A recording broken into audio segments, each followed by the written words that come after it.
Hey guys, welcome back to the channel. This is story about what if Naruto struggles against the hate of the Yondaime and the rage inside of him from his treatment. Part 1. Before I start, please do support for more amazing content and comments for part 2. Do consider to subscribe my channel and share my video to your friends and check out the description as well. Let's start the video. Things in Konohagakure no Sato were changing very quickly. For starters, the Third Shinobi War had recently been won by Konoha. They had taken their fair share of losses, but in the end they had pulled it off. Of course, the horrors of war were still very fresh in the minds of the populace. Luckily for them, the breath of fresh air they needed was at hand. The hero that had won them the war had been selected for Yondaime. Namikaze Minato received the honor from his friend and predecessor in Sarutobi Hiruzen, the Sandaime Hokage. Minato had accepted the offer graciously and became set to take office in a few short weeks. Hiruzen had made a wonderful decision in electing Minato to be his successor. Not only was he widely loved by the population, the female population more than the male for obvious reasons, but the ninja population as well. Many of them respected Minato for his fierce but kind heart and his skills in battle. Konoha became overjoyed by these words, but their good fortune had not stopped there. Not by a long shot. Konoha's villagers eventually found out that the Yondaime had a wife, much to the ire of the females, and it was none other than Uzumaki Kushina, the heiress of the Uzumaki clan. Again, Minato had become a wonderful choice. Konoha had deep ties with the Uzumaki since the Shodai Hokage had married one. Ever since then, the red swirl of the Uzumaki clan could be seen on almost all official ninja gear of Konoha. The day Minato became Hokage quickly became the best day Konoha had seen in a long time. It was true that times were hard with the recovery from the war and the loss of loved ones. What gave Konoha hope was Minato. As long as their white knight lived, then they would be able to weather any storm. Fast forward a few months to the date of October 10th. Minato and Kushina had left in a hurry, leaving a Hokage sealed note that gave Hiruzen powers of the office until Minato returned. That was the official reasoning behind the duo's disappearance. The actual reason is that Kushina had gone into labor after months of hiding from the public view to keep the child a secret. Hiruzen was all too happy to oblige. He needed something to occupy his mind. Well, something other than the obvious pain he had to endure every day. No pain hurt as much as a teacher that failed the student. And in Hiruzen's eyes he fit that perfectly. He had failed his most prized student in Orochimaru and allowed him to fall down the path of hate. Some said that he had no choice in the matter. That it was all Orochimaru's choice to become the way he was and that he shouldn't hold himself accountable. But how could he not? His students were like his children, and to fail one of them hurt beyond measure. Yes, he dearly needed something to occupy his mind. Hidden location near Konoha. Kushina lay in her bed, her hair matted thickly with sweat from the arduous labor she had just put her body through. Childbirth was no laughing matter, and the pain caused from it would be enough to kill anyone. And in some cases it did. But regardless of her physical condition, she had pushed through the exhaustion and successfully delivered her child. The child currently slept in the fair-skinned arms of one Senju Tsunade. She had been asked to oversee the birth of the baby as a personal favor from Minato and Kushina. Jiraiya wanted to be there too, but due to a complication in his spine network he was unable to attend. Speaking of Minato, the Hokage held a smiling and vibrant smile on his face. This had to be his most favorite moment in his life thus far. Being made Hokage and marrying Kushina coming in close second. Not to downplay those events, but something about his child made him feel so alive. Well, congratulations Kushina on a perfectly healthy baby. Tsunade smiled softly to the two exhausted parents. She had purposely left out the gender of the child. Kushina and Minato had elected to be surprised by the gender of the baby. And judging by the looks on their faces, Tsunade knew they wanted to know. Kushina simply held out her arms in a give me the baby fashion. Tsunade chuckled softly and walked over to hand the bundle over to the mother. Kushina carefully and gradually took the baby into her arms. She had never smiled so widely in her life. What she held in her arms was the most beautiful thing she had ever seen in her life. In her arms was a boy with the most beautiful cerulean eyes she had ever seen. They seemed to pull her in and go on forever. Much like an ocean. His skin resembled his father's in its complexion. His hair rivaled the spikiness of his father and the redness of his mother. All in all, the child resembled the parents very strongly. Tsunade smiled at the two as they took in every detail of their child. She watched their eyes hungrily devour the boy's image in its entirety. She wanted to laugh when Kushina stopped staring and furrowed her brow in deep thought. Minato, what do you think we should name him? Kushina asked softly. They wanted to keep the gender a secret between them. As such, they couldn't come up with a name they both liked without knowing the gender. How about Naruto? Minato asked hopefully, rubbing the back of his head sheepishly. He had read about the name in the first book Jiraiya ever published. It didn't do as good as the ones he sold now, but it held a much stronger meaning. The name came from that book. Kushina thought about it. She had read the book as well and accepted it as a good book. That being said, she didn't exactly like the idea of her baby being named after that character and by proxy, become associated with Jiraiya and his books. She knew about his so-called masterpieces and hated them. I think we should name him after the father mostly. How does Mino sound? This caught his attention. He was honored to have his wife say that she wanted their son to be named after him. It brought a tear to his eye just thinking about the love this woman held for him. I think that would be great. Mino it is. He smiled at her. Not a small smile, but one so large it threatened to break his face in half if it grew any bigger. Kushina smiled back at her husband best friend. She couldn't believe her luck in finding her soulmate. Tsunade smiled at them and turned to leave when she felt a chakra signature moving towards them. A chakra she had become very accustomed to as she had been working with it for years now. Plus this level of power could only come from 5 people. 2 of which were in the room with her and the other 2 were busy with their own life. Which left only one option left. Orochimaru, she said quietly. The 2 distracted parents didn't hear it over their own conversation. Tsunade whirled around on her heel and opened her mouth to speak when something stopped her. Something small and sharp.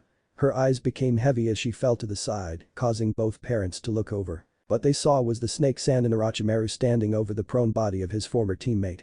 An all too familiar smirk adorned on his lips. Minato instantly tensed up at the sight of his sensei's teammate. The same man who rivaled him for the Hokage position. What do you want? Minato ground out. His distaste for the Sannin extremely evident at that point. The snake seemed to get some mild enjoyment out of making Minato all tensed and worried.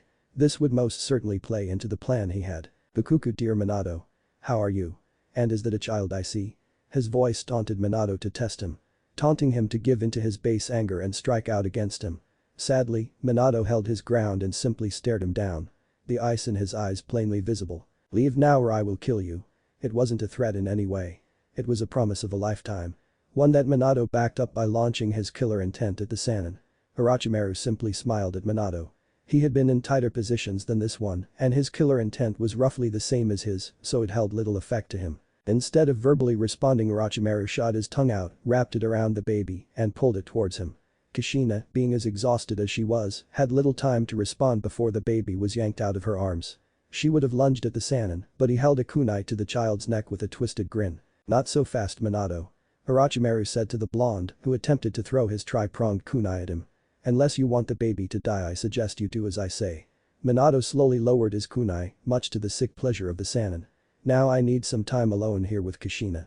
Minato, you will take this baby and leave, or I will activate the seal on him and kill him. The seal will dissolve if you are far enough away from me. Minato was about to ask why Orochimaru wanted Kushina, but he gave him no time to think. Orochimaru lobbed the child in the air and dashed to Kushina, his fingers ablaze with chakra. Minato jumped over to the baby, grabbed it, and vanished in a yellow flash. Orochimaru slammed his palm on Kushina's belly, causing the seal to glow a violent orange. Namika's estate. Minato and Mino arrived in the golden flash of light that the Hokage became famous with. Luckily he had arrived in the baby room of the house. In the heat of the moment he had forgotten to aim for a certain room and simply launched to the house. It was pure luck he managed to land here. Be safe, Mino. Daddy will be back soon. I promise. It happened at this moment. Right as the silence settled over the 2 boys, a roar could be heard. Not a simple roar from an animal or even one from a person. No, this one came from something much bigger and much stronger. If the chakra he was feeling was anything to go by. Minato rushed to the window and frowned deeply. Deeper than any frown he had ever worn in his life. Standing at the walls of Konoha was a beast of impressive size and power. The 9 tails of the beast swayed angrily at the village. The Kyuubi no Kitsune had come to his village. The village had met this force head-on despite the strength. Constantly balls of fire and explosive tags were launched at the Kyuubi. None of it seemed to have any effect other than pushing the beast back or just plain angering it further. Minato watched as a small blue dot moved up the red beast's fur and stopped right at the ear. A split second later the Kyuubi howled out in momentary pain. Must have been Kakashi and his Chidori. Minato thought with a small smile. That boy was something else. After roughly 5 minutes of watching, it became painfully obvious that the shinobi on the front would not be able to stop this beast on their own. He would have to do something about this beast. Sadly enough, the only thing he knew to best this beast would be to seal it away, but that would require a life and a sacrifice. He hated this, having to use his boy like this, but he is the only one that could hold this beast at bay for all of his life. He had no problems with dying, to be honest. He didn't want to, of course, but he came to terms with death after his parents had died. One thing is certain for the Hokage. Orochimaru would pay for releasing this beast upon his precious village. Meanwhile, on the front things were easily going from worse to nightmarish in a hurry. Most of the main shinobi force that had met the Kyuubi were either running low on chakra, dead, or dying quickly. The only relief they got was in the form of the Sandaime Hokage making his way with his Anbu force. Luckily a few Anbu were at the scene of action already, coordinating the efforts to the best of their ability. "Lord Hokage." The bird-faced Anbu member called out. A moment later the Sandaime arrived in his black shinobi gear and a few Anbu behind him. "Bird, what is the situation?" The aged voice of Hiruzen demanded. His veteran voice seemed to cut through all of the noise and chatter on the field. The bird paled a bit at the voice before regaining his composure to answer. "Sir, many are running out of chakra and supplies. Some are bleeding out and others are dead. Sadly, it doesn't seem like we are making any progress against it." Sarutobi took in those words grimly. They desperately needed help against this beast. Hopefully, the fourth would have a plan. For now though, "Bird, gather those with chakra and paper bombs. Tell them to wait for my signal before launching everything they have left. We have to fight this thing off until the fourth can arrive." Bird nodded wordlessly and set off to do his task. Hiruzen turned around to his small task force. "You four have the same job. Please hurry." They all vanished without a word. The Sandaime ran through a few hand seals and summoned his friend. "Enma." "Eh? Oh hey Sarutobi. Need me for the staff again?" the Monkey King asked. Hiruzen sighed sadly at the words but nodded nonetheless. Enma sighed and puffed into a plume of smoke. The Sandaime reached into the smoke and pulled out his famous staff. Sarutobi jumped up to a building with a grim expression adorning his face. The Kyuubi. Upon sensing an extremely powerful chakra nearby turned his head to see the person. He was sadly disappointed when it was a small and elderly human. "Who are you?" the Kyuubi inquired. Despite what most would say the Kyuubi could be quite civilized but very quick to anger. Hiruzen was slightly taken aback by the voice of the beast but shook himself clear of it. "The Sandaime Hokage of Konoha." And with that the elderly man leaped into the air, carrying the staff with him. He raised it over his head and brought it down with thunderous force. Enma sensed his summoner's will and extended to cover the distance. The result of their tandem unison was a loud crack on the top of the Kyuubi's head. The Kyuubi growled out in pain that resonated from his head. He retaliated by bringing up one of his tails and launching it straight at the Sandaime. But he was not a Hokage for this long for nothing. Instead of being speared by the tail, Hiruzen timed his jump and landed on the tail. Quickly the old man took off running down the tail of the Kyuubi. The fox shook his tail violently, intent on knocking him off. Sarutobi jumped off the tail just before that. He looked down. He floated above the midsection of the beast. He noticed an opening and took it. The ex-Hokage front flipped in the air, bringing the staff crashing down on the Kyuubi's ribs. The beast cringed in on that side. The Kyuubi blasted his thick killer intent out from his body. It pushed the air so harshly the Sandaime was pushed back and forced to land on a tree top. "That thing is impossibly strong. When I hit it I felt like I did nothing to it. And I put all my strength behind those 2 strikes." The Sandaime grimly thought to himself. Things weren't looking too good for him if he couldn't do strikes that could hurt. Maybe his ninjutsu would work. The Kyuubi turned towards the Hokage on the tree top and began running towards him. Hiruzen jumped back just as his tree became splinters, all the while performing a short set of hand seals and building chakra. Once done he opened his mouth and called out, "Haten. Kiryu Enden." At that moment a large and daunting dragon-shaped flame erupted from Hiruzen's mouth.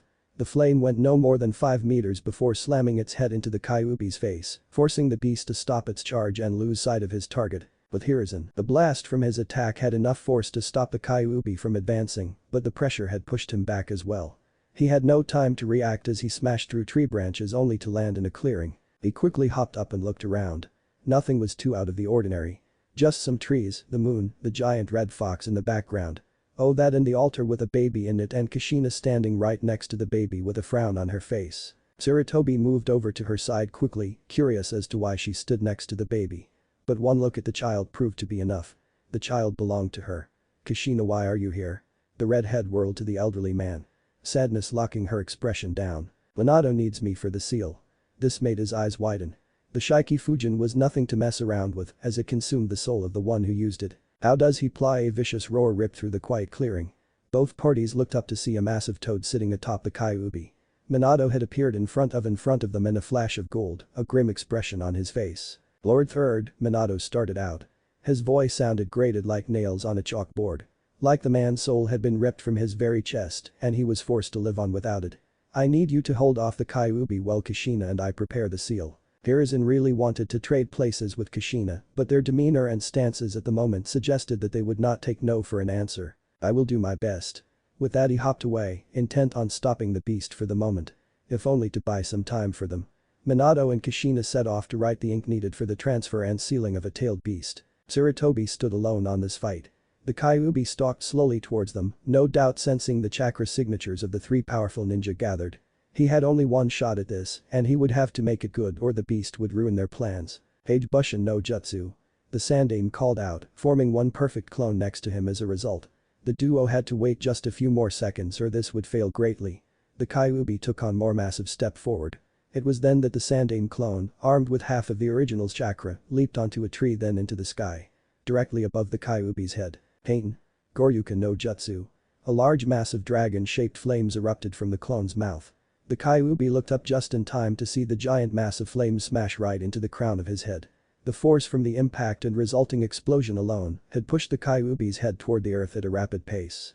The clone puffed away with a smile. The real Sandaime knew that this was the time. He gathered up what remained of his chakra and made his move. Quickly he dashed under the large beast's descending head and put his jutsu into motion. Doten. Doryuheki. He called out, slamming his hands onto the earth floor beneath him. Instantly a wall of solid earth rose from the ground. The wall could easily be compared to that of a mountain rising from the ground. As the wall rose, the jaw of the red fox smashed into it with full force, destroying the wall in the process. The Kyuubi lay on the ground, disoriented from the collision. Hiruzen fell to one knee and could only hope that he had bought them enough time.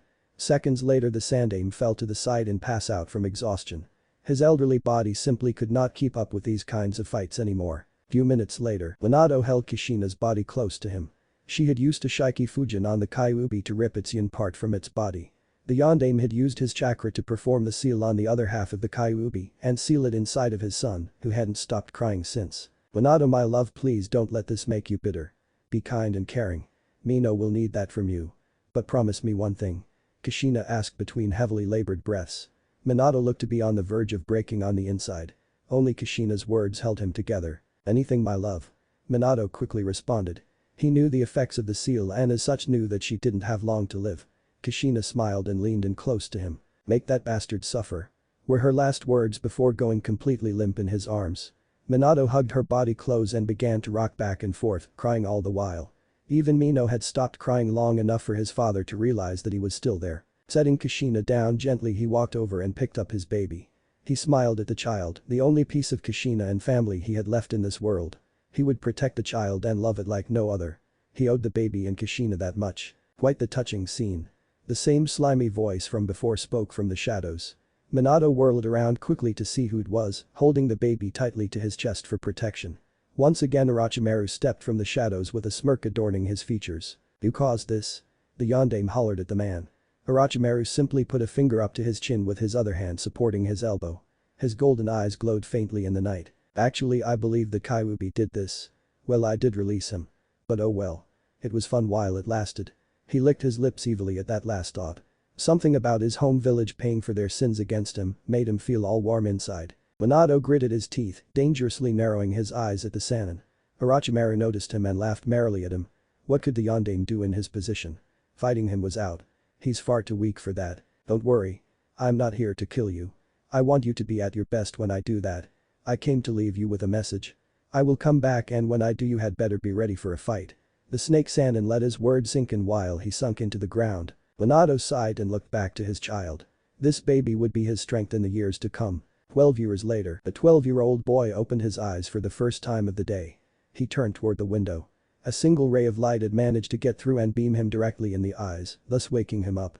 The boy groaned when he got out of bed. He hated mornings, but he learned to deal with them. The boy walked over to the bathroom to use it as per his daily routine. Once done, he flushed his toilet and began to wash his hands. Once done, he splashed a small amount of water onto his face to wake himself up from his hazy mind. He took the towel from the side and used it to dry his face off before looking himself in the mirror. The reflection portrayed that of an obviously young boy. His hair, jet black and long, almost like a black silk. His skin seemed paler than the moonlight on a full moon. His eyes were like silted emeralds that seemed to glow when he became angry. His eyes were adorned by a green marking on either side. His face and body frame held a good deal of width to them, making him seem and look much more human. His name was Naruto and he was an orphan. He had no family that he could have ever recalled seeing. Heck, he didn't even have a family name or anything to go by. He was simply Naruto and for the most part he was alone. But he didn't face the world alone. No, he had a caretaker and father figure. The caretaker of Naruto was none other than the Sandaime Hokage.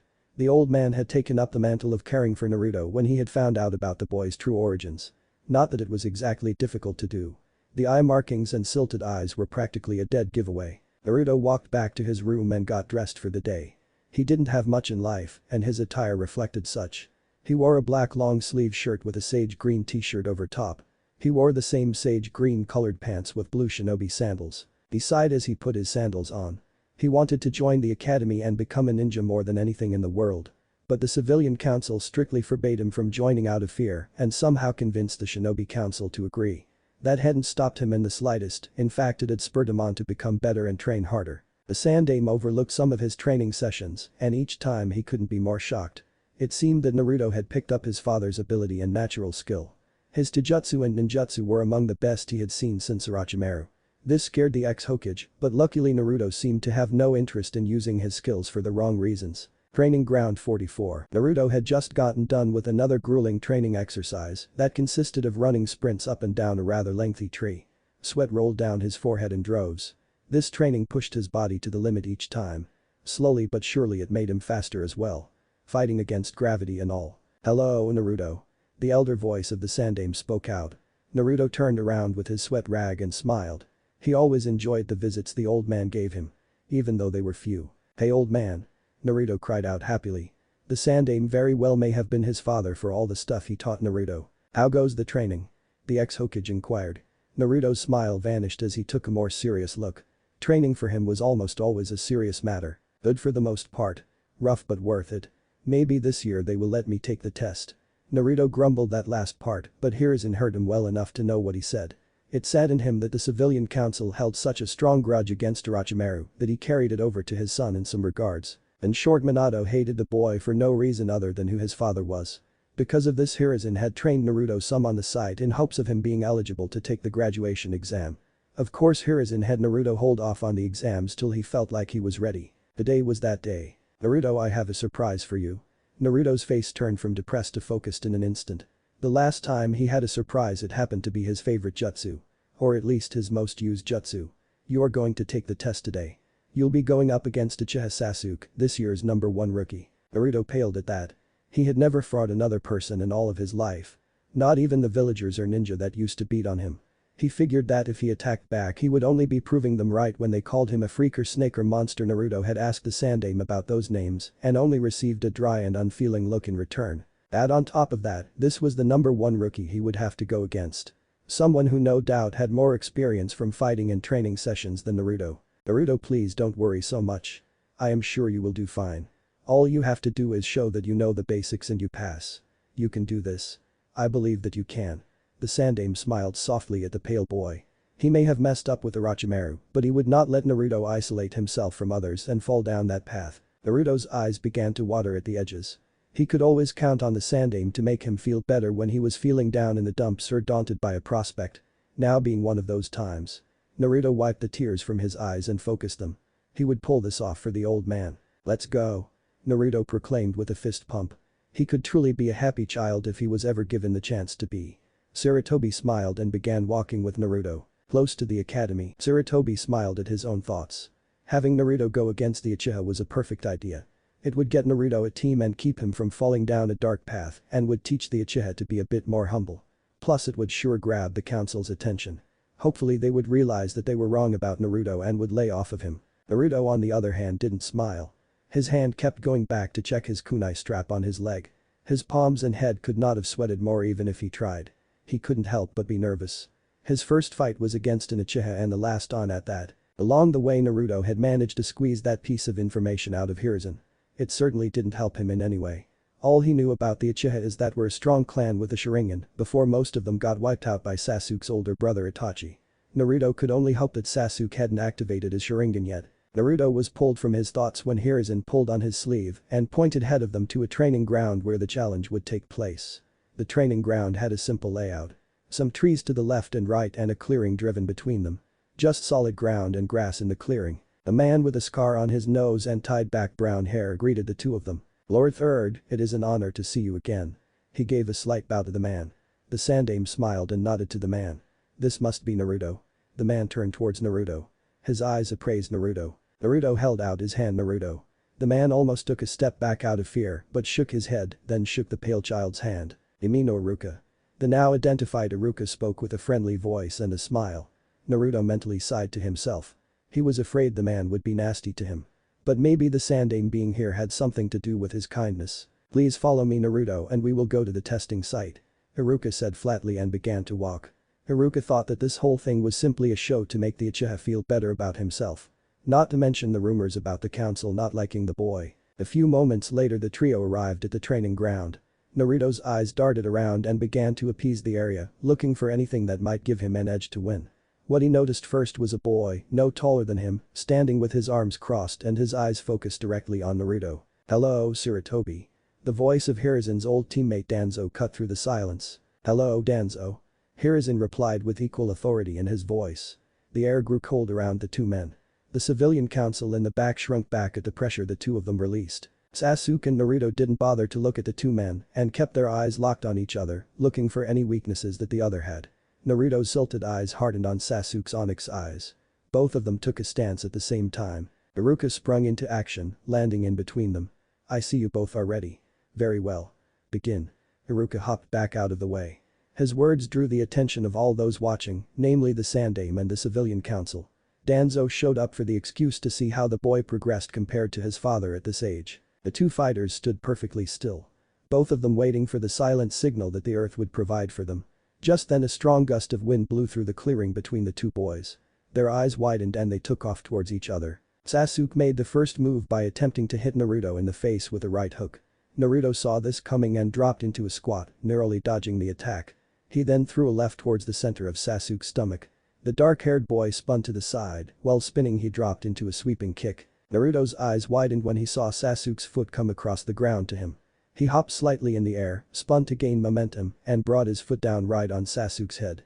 The Uchiha grunted in pain and rolled back and away from the pale-skinned Naruto. The crunch of the Uchiha's neck had made a few council members to gasp and mutter amongst themselves about Naruto going too far. Danzo smirked silently to himself. The boy had managed to stay ahead of the Uchiha the entire fight thus far and landed the first blow. Hiruzen smiled at the scene. Naruto was doing great and showing the Uchiha a worthwhile fight. The two had engaged in a hand-to-hand fight again. Sasuke was determined to prove that he could best Naruto. The pale boy blocked or straight up dodged all of Sasuke's punches and kicks. It wasn't until Sasuke missed an uppercut that Naruto planted his fist into his face and sent him sailing. Naruto watched Sasuke fly and noticed his body had started shaking. He had never felt anything like this feeling. The feeling of fighting and winning felt far too good for him. He wanted more of it. He wanted the Uchiha to feel his rage that he kept bottled up for so long. Sasuke stood up and decided that he had been hit one time too many and went to land the finishing blow. Running through head seals the Uchiha were famous for he sucked in a big gulp of air. Heian. Bikakyu no Jutsu. And Sasuke let the huge ball of flame fly through the air and at Naruto with hurtling speed. Naruto couldn't really dodge it seeing its eyes, but that's when a plan entered his head. A plan to win. Oten. Doryuheki. Naruto called out and slammed his hands on the ground. The earth rose up to meet the ball of fire dead on. The fireball hit and instantly became extinguished against the hard surface, sending smoke everywhere and blocking vision. From the smoke Naruto came running right at Sasuke. The raven-haired boy, still breathing slightly heavy from the jutsu he just launched, brought his defense up. Naruto brought his knee up for a gut shot. Sasuke launched his fist straight through Naruto's head. Literally straight through. Sasuke's eyes widened when he realized the Naruto he was fighting was a clone. Suddenly the real Naruto appeared behind Sasuke, jabbing a kunai into his knee. Sasuke dropped to his injured knee with a grunt. Naruto swung his leg and cracked it across the side of Sasuke's face. The Uchiha lay face down in the ground, unconscious from the kick. Naruto pulled his kunai out of the boy's leg. For some reason he couldn't stop himself from thinking that at any moment the Uchiha would wake up and try to kill him. Naruto felt his blood scream for the death of the person who had tried to harm him. And at the moment, he wasn't sure he could stop himself from killing the Uchiha. His bloodlust had just become too great and needed to be satisfied. Luckily Hiruzen noticed the look and jumped in to stop him. Very good Naruto, but that's enough. Now put the kunai away. Naruto growled lowly at the Sandaime, sounding an awful lot like his Sannin father. You're kidding right? This piece of trash is the rookie of the year. Pathetic if you ask me. It seems Konoha needs me more than I thought. And with that Naruto hopped away from the scene. Hiruzen sighed to himself. Orochimaru had been the same way when he first fought a worthwhile opponent. It would seem Naruto picked that up too. Very good. Very impressive for a genin. I haven't seen one so skilled since, well, Orochimaru. Danzo spoke with a mockingly happy tone. Though it was true. Orochimaru had been one hell of a genin in his time. The civilian council murmured amongst themselves, talking about how the son of the Snake Sannin handily defeated the last Uchiha. It seemed to them that they had wasted their efforts on the wrong child prodigy. They decided that they would allow Naruto to join a team. Naruto's house. Naruto walked in through the front door and sighed. He was coming down from his high of fighting the Uchiha and was not happy about it. He loved the feeling of fighting and wanted to do it all the time if it meant he would never have to been this dead again. Fighting made him feel alive. He also pondered what it would feel like to kill someone. Stabbing the Uchiha had brought a rush blasting through his system. He could not imagine what killing someone would make him feel like. He shuddered slightly at the thought, a twisted grin covering over his face. Naruto quickly shook his head. These thoughts were wrong, and the Sandaime would be disappointed in him for even thinking like that. Naruto hung his head when he thought about the old man. Hiruzen would no doubt be very upset with him for acting the way he did during the fight and after. With a heavy sigh he walked into his room and plopped down on his bed. A small and annoying thought kept into his head while his thoughts raged about. This is only the beginning. Imi no Iruka walked into his classroom with a sense of uneasiness about him. He arrived at his class roughly 5 minutes late because he had talked to the Sandaime about Naruto. The boy had interested him and he wanted to learn more about him. However, what he learned was not what he had expected. He found out that Naruto is the son of Orochimaru, the Snake Sannin of Konoha. Or rather ex-Konoha ninja, but that didn't really matter. The man could easily crush almost any ninja out there with little to no effort at all. And the fact that he had bore a child with his same talent level scared Iruka. Of course the Sandaime assured Iruka that Naruto was nothing like his father and would never fall prey to the same influences as Orochimaru had. That still didn't stop Iruka from being wary of the child. He trusted the ex-Hokage. Not the son of one of the most dangerous men alive. In fact the class must have felt the same thing. Because when Iruka snapped out of his thoughts to begin assigning teams he heard no noise. Iruka blinked at the sudden phenomenon. The whole class was never ever this silent. Even the Haruno and Yamanaka were dead silent. As Iruka watched the class he noticed that their eyes seemed to be stealing glances at the pale-skinned Naruto. Not that the boy paid them any attention however. He stared straight at the board and waited for his team to be announced.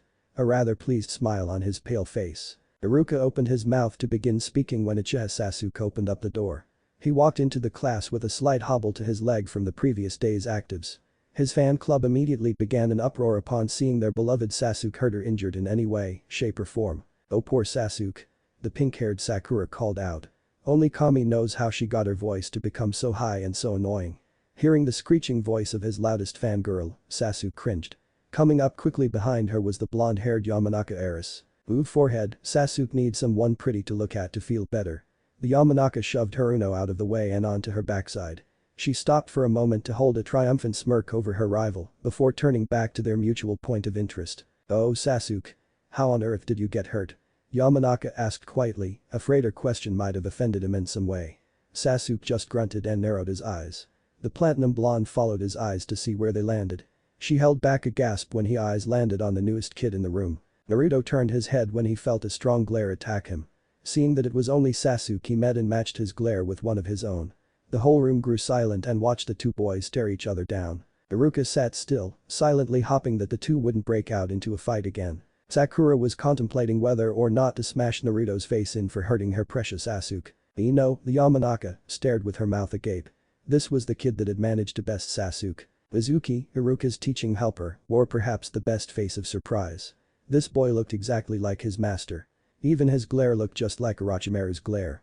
Not that anyone knew who Mizuki associated with anyway. He was a rather shady person. Eventually Sasuke grunted and hobbled up to his seat. By the time the fan club had recovered from their shock their idol had already taken his seat. The rest of the girls rushed over to get the one empty seat next to Sasuke. Naruto watched on with mild amusement as the fan group migrated over to the only seat next to the Uchiha heir.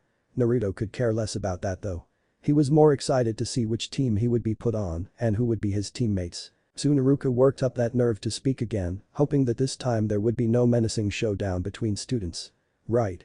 Anyway from this day forth you are all shinobi of Konohagakure no Sado. I expect each and every one of you to remember what I have taught you and remember the will of fire. Remember this and you will do fine in this life. Iruka waited while the resounding roar of the crowd eventually died down. He could hear many cries of victory and promises to uphold the will of fire, but these aren't what interested him. What interested him was Naruto. The boy had not joined in on any of the celebrations or anything. He just stared blankly at the wall, focused on getting his team. Quiet down now. Haruka held up a tanned hand to silence the children. It took them a few more moments and cold glares from the two teachers, but they did settle down. Now we will be assigning your teams to you as given to us by the Hokage. After that your sensei will meet you here in about an hour, so you have some time to get to know your new team. A round of nods from the students, except a few kids, told Haruka it was time to get on with the show. Each kid wanted to see their team. Each wanted to know who they would be spending a great deal of time with. Their excitements began to fill the air and made it thick with anticipation. Haruka went through the first 6 teams.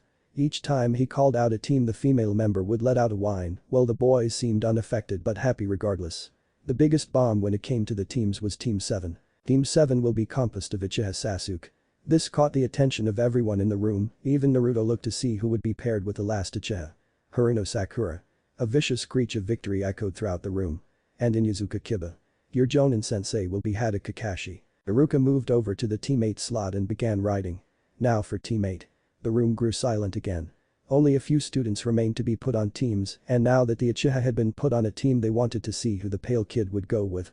First up is Aburame Shino. The bug users simply nodded in acceptance of the situation. Most of the other students cringed at the name. Bugs alone were creepy enough. But bugs that crawled out of human skin. Most certainly shudder-worthy. Hyuga Hinata. The Hyuga heir blushed when her name was called. Though on the inside she was a little sad. She had wished to be paired with Mino, but his father, the Yondaime, personally oversaw his training. The students held their breath again. The last member always seemed to be the most interesting as it completed the group. And lastly, Naruto. Your sensei will be Uhi Kurenai. The room went dead silent, but that was to be expected. No one knew Naruto.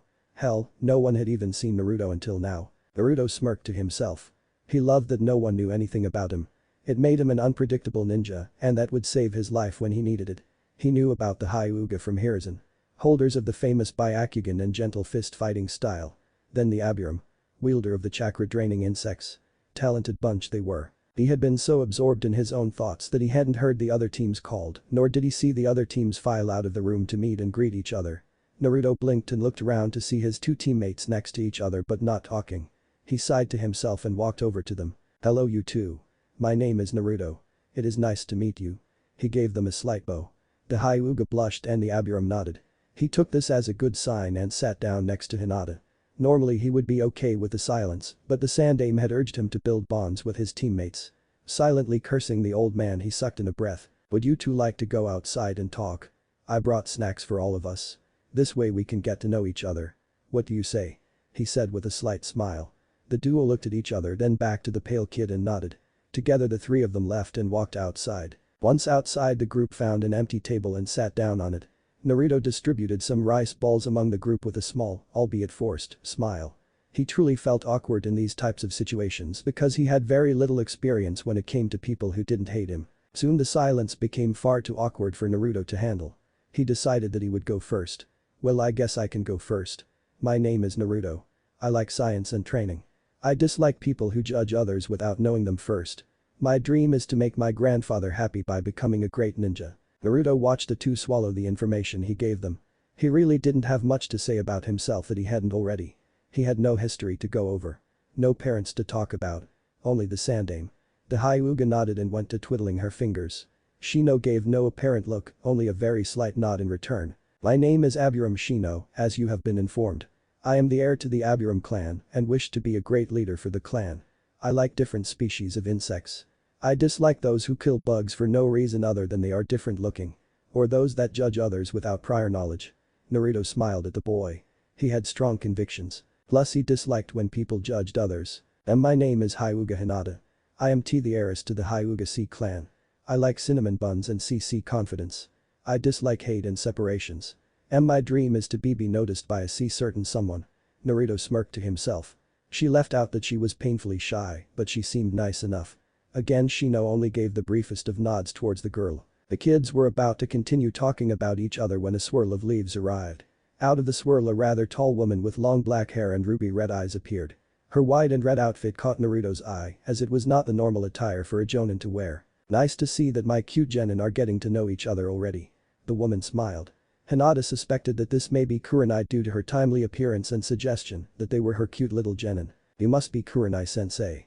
The ever-dull voice of Shino rang out. The woman turned to him and smiled softly at him. That's correct. I will tell you more but not here. Meet me at training ground 8 in 10 minutes. Another swirl of leaves came by and once again the genin were all alone. Each of them shared a look before dashing off to go meet their sensei. With Kurenai at training ground 8, the ruby-eyed Kurenai stood in the center of her training ground silently.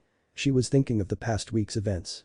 As customary, she and all the other jonin had found out their teams and their roles at the same so that they all could prepare and teach these kids properly. Kurenai could not be sure what to think of her team though. She had the Hyuga heiress. A girl she had longed to help out and be there for ever since she had found out about her situation. Her home life was less than savory and had caused her a great deal of pain and suffering. And it was all because she wasn't the daughter those damned council members had wanted. Next up was the Aburam heir, Shino. In truth, she had no idea what to think of him and his family. She held zero ill will towards them, of course. They were splendid ninja and very good tacticians when it came to fighting and usage of their bugs. She just did not know how to approach or deal with Shino. Though she imagined that he would be very easy and respectful to get along with and teach. Her greatest challenge came in the form of her last student. Naruto. The son of the accursed snake Sannin of Konoha. She actually knew less about Naruto than the Aburam boy. Not that much about him could be known. She had heard nothing about this boy until she was assigned him. It wasn't really fair to either of them. What was worse was how Enko had felt about the situation. Seeing as how she became branded by the snake Sannin when she was a kid. Enko had been one of the first to actually find out about Naruto when he was younger. She didn't know how to feel about him, but she felt a special link to the boy. Both had been abandoned by Orochimaru. Soon Kurenai heard the shuffle of rushing feet coming towards her. She opened her eyes to see her three genin keeled over and breathing harshly. Well, Shino and Hinata were. Naruto was breathing heavy, but he looked as though he could run some more if he needed to. At least now she knew which ones were in good shape and which weren't. Glad to see you all made it in time. She smiled again at the group who had mostly recovered. Now you all may have passed the genin exam, but that is more or less just a qualifying test for the real test. Since we will be a tracking team, that is what our test will be over. You have exactly 2 hours to find my trail, follow it without me knowing, and catch me. Good luck. Again the blasted wind picked up and Kurenai was once again gone from all sight and sound. Shino was the first to act and sent a bug over to where she was standing. The small shift in his posture let Hinata know that something was wrong. Silently the girl ran through a few signs and activated her eyes. She frowned when the world around her became much more visible. Kurenai-sensei has left no trail at all. At least none that my bugs can detect. Shino stated flatly. Though that was to be expected. She is a jonin after all. I can't find her chakra source with my eyes anywhere near us. Hinata meekly threw out. Again to be expected. Naruto walked up to where she was standing and took a knee at the spot. The Sandaime had taught him how to hunt for people before. If only a little bit. And from her footprint he could honestly say, I have no clue where she went. Naruto admitted sheepishly. Hinata and Shino sweat dropped at the admission. He sighed and stood up and turned to his new team. I suggest we search this area first. Maybe she made it easy on us. He asked with a smile and shrug of his shoulders. Wordlessly the group took off into the forest surrounding the clearing and began to search for any clue their sensei might have left behind for them to find. They hopped from tree to tree and branch to branch. Each of them looking around with their special abilities. Shino spread his bugs all throughout the forest and had them looking for anything that could relate to Kurenai's scent. Hinata used her eyes to ferret out any kind of lingering chakra that may have been left. Naruto used what tracking skills he had to find if anything looked out of place or broken that may have indicated that she had passed through here. It actually took them several laps around the training ground before anything was found. Naruto broke formation and landed next to a twig that had been freshly broken by the looks of it. He picked up one end of the broken stick and held it in the light. The wood was a light brown, something more akin to a tan. She's been through here. Both Shino and Hinata shared a look when they stopped on the branch above him. Perhaps the boy had gone crazy from not finding anything and suffered from wishful thinking. How can you be certain? Shino drawled out above Naruto. The boy turned around and looked at his teammate, his green silted eyes shining in the light that reflected from them. Hinata swallowed slightly at the strange eyes, not that she had any ground to stand on in that regard. This twig was just broken. The wood is not stained or darkened. It is compressed, meaning that someone stepped on it to force it to break. Shino mulled that over in his head. It did make sense, but why would she be all the way out here? And where did she teleport to? Naruto took off in the direction of the starting location with zeal. Shino and Hinata followed, interested in what he may be on to. When Naruto arrived at the spot he frowned. They had missed something. There were footprints leading from the spot into the forest. It figures we didn't see it. We were looking for chakra and not actual tracks. He followed the trail with his eyes. That would make sense. Shino added in and followed Naruto as he walked into the forest. I'm sorry. Hinata looked down ashamed. She should have been able to see those, she thought. Her father would be very upset with her if he found out that they had missed such an obvious clue. Naruto looked back with a small smile, barely noticeable by anyone without perfect eyes. "Don't beat yourself up over it, Hinata," was all he said before facing front. Hinata blinked at him. It wasn't a compliment but more of a command. His voice wasn't its usual bored tone, but had the slightest hint of emotion to it. Naruto smirked to himself. Maybe this making bonds thing would be easier than he thought it would. All it would take is a smile and not yell at them when they made a mistake.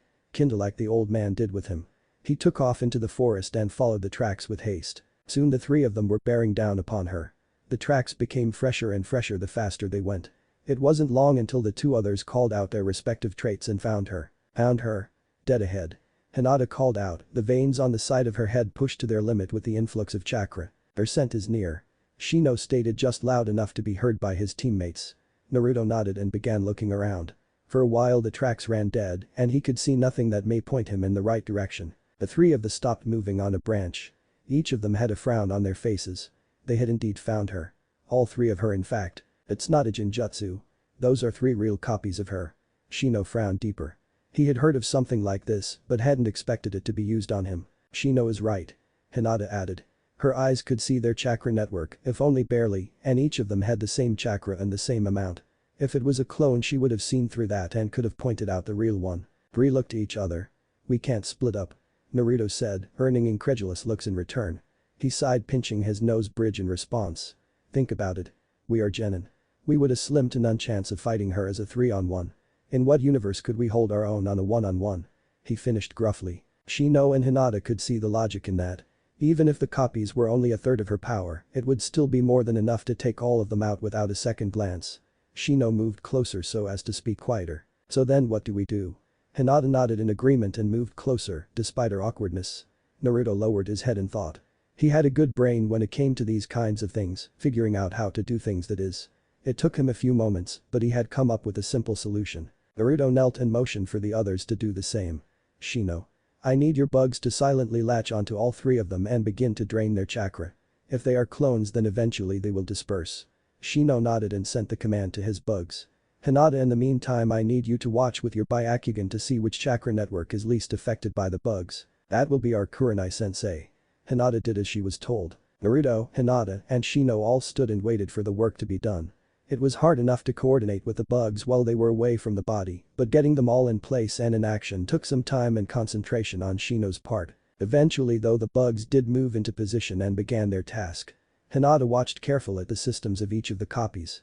Her eyes glared harshly at each body, waiting for it to waver in any way. It took a second or so, but soon she saw Kurenai. "Over there." She whispered and pointed toward the Kurenai furthest from them.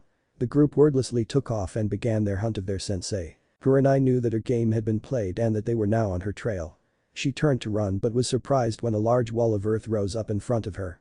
Soon Naruto landed atop the wall with a victorious smirk. "Why are you so happy?" "A little wall can't stop me," Kurenai added. Naruto's smirk only grew wider. "True, but what of the bugs?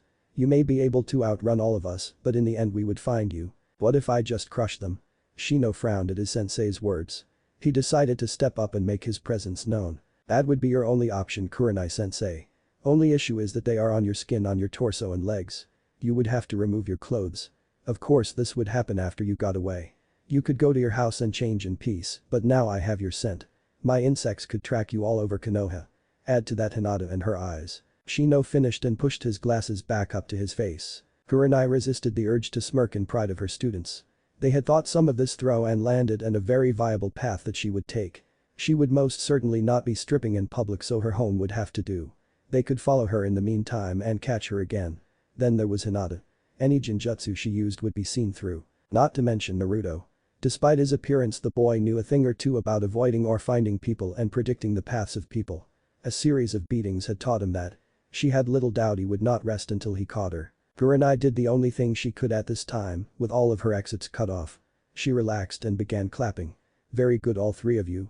I am glad that you managed to keep faith and find me. I am a little disappointed that you all could not see through the illusion in the beginning, but that is expected. Shino, I am very pleased with your use of your companions. Due to your efforts you managed to keep a constant sensor in this area and were ready for anything that may move through here. If it weren't for you then they may not have found out which was the real me." Shino nodded at his sensei's words, a slight pleased buzzing coming from his body. Kurenai turned to Hinata. Hinata, I am proud of the way you handled yourself during the session. You followed your teammates and helped when you could. You helped point them in the right direction every time they needed it. On top of it all, it was thanks to you that the others knew which was me and could take action before I vanished again. Hinata's face reddened to something similar to a tomato. Kurenai turned to Naruto, who had just descended his wall of earth to land in between and his teammates. And last but not least, Naruto. Good job on not being overly reliant on any special traits. You were able to point out a physical trail when no other trails were visible due to my concealment technique. Thanks to your simple tracking methods, you were able to give hope and chance to the group and keep them going. Also, your planning with your teammates is a wonderful trait to have, and you managed to cut off my escape route with your jutsu. Kurenai finished with a smile. Naruto beamed with pride at being praised. He rarely got praised and enjoyed every second of it when it happened. Of course, I could have just taken you all down anyway. Kurenai mused to herself, causing the three to frown and pale. But that wasn't the point. Go home and rest. Tomorrow we start training as Team 8. She smiled softly and, once again, vanished away in a swirl of leaves. Naruto silently made a promise to himself to learn that jutsu and use it all the time. But teamwork? I will see you both tomorrow. Shino said as he turned and left the clearing. Same. Naruto said lazily, making his way back to village then his home. Hinata simply blushed at the compliment from her teammate and hastily made her way home to her dad to share the news. In the trees above Team 8, Kurenai appeared on a tree branch right next to another body. Her and the person next to her watched as the three genin left the woods. Kurenai looked over to see a tan face stuck in a frowning position. This slightly worried Kurenai. What's wrong? The ruby-eyed Genjutsu mistress asked her companion. Nothing. That's the problem. He is exactly like his father. Smart, cunning, a leader. The person trailed off. Anko? Kurenai said softly. Anko tore her vision off of the retreating form of Naruto to look at her friend. He isn't Orochimaru. He isn't anything like his father in terms of personality. Anko frowned, some of her purple hair falling over her face and chocolate-colored eyes. Yet you mean? Remember, Orochimaru was one of us for the longest time. Just wait. Anko spoke darkly. Kurenai frowned deeply at her. Couldn't she see past that? He is the son and not the man himself. Orochimaru deserved the hate. Not this innocent little boy who has to pay for the sins of his father. Anko, don't be like that. You two are connected. Anko looked up in confusion at her friend. Kurenai smiled softly in return. Think about it, Anko. Both of you were abandoned by Orochimaru and are forced to bear his sins. You and that little boy both. Anko frowned the more she thought about it. Kurenai was right. She was always right after all. Her and Naruto suffered from a similar past involving the same man. That much was certain. Anko just could not shake the hate she had for the boy at the moment. He looked way too much like his father for her to get along with him now. Wordlessly, Anko hopped down from the tree branch and vanished away from sight. Kurenai watched her friend run away with a sigh. Anko always had a hard time dealing with her emotions, and it looks like this event brought up some very unwanted ones. Either way, Kurenai had to get back to her house. She had a training regime to plan. With Naruto, if there was one thing that Naruto couldn't stand, it would be walking down the street and getting glared at. Especially when he had no clue what he had done to earn such hate from everyone. Even the little kids glared at him. The Sandaime told him not to worry about it, but this was quickly becoming too much for him to handle. He had to figure out the reason today. Even if he didn't like the answer. He had to do it. Setting his face in a fixture of renewed vigor, Naruto took off down the streets that lead to his house. As he went by, he couldn't help but frown at the condition of the houses. Every few blocks the housing conditions dropped. Pretty soon Naruto entered the worst part of Konoha and his home. The slums. Now it wasn't anything like one may think. These houses still existed in Konoha and as such had to be upheld to a certain degree. At least on the outside. From the outside, all the houses looked good enough to be able to support a person to two. Seemingly a good place to live. It's when someone looked underneath that all sorts of problems arose. This area just so happened to house most of the social outcasts and less desirable of society.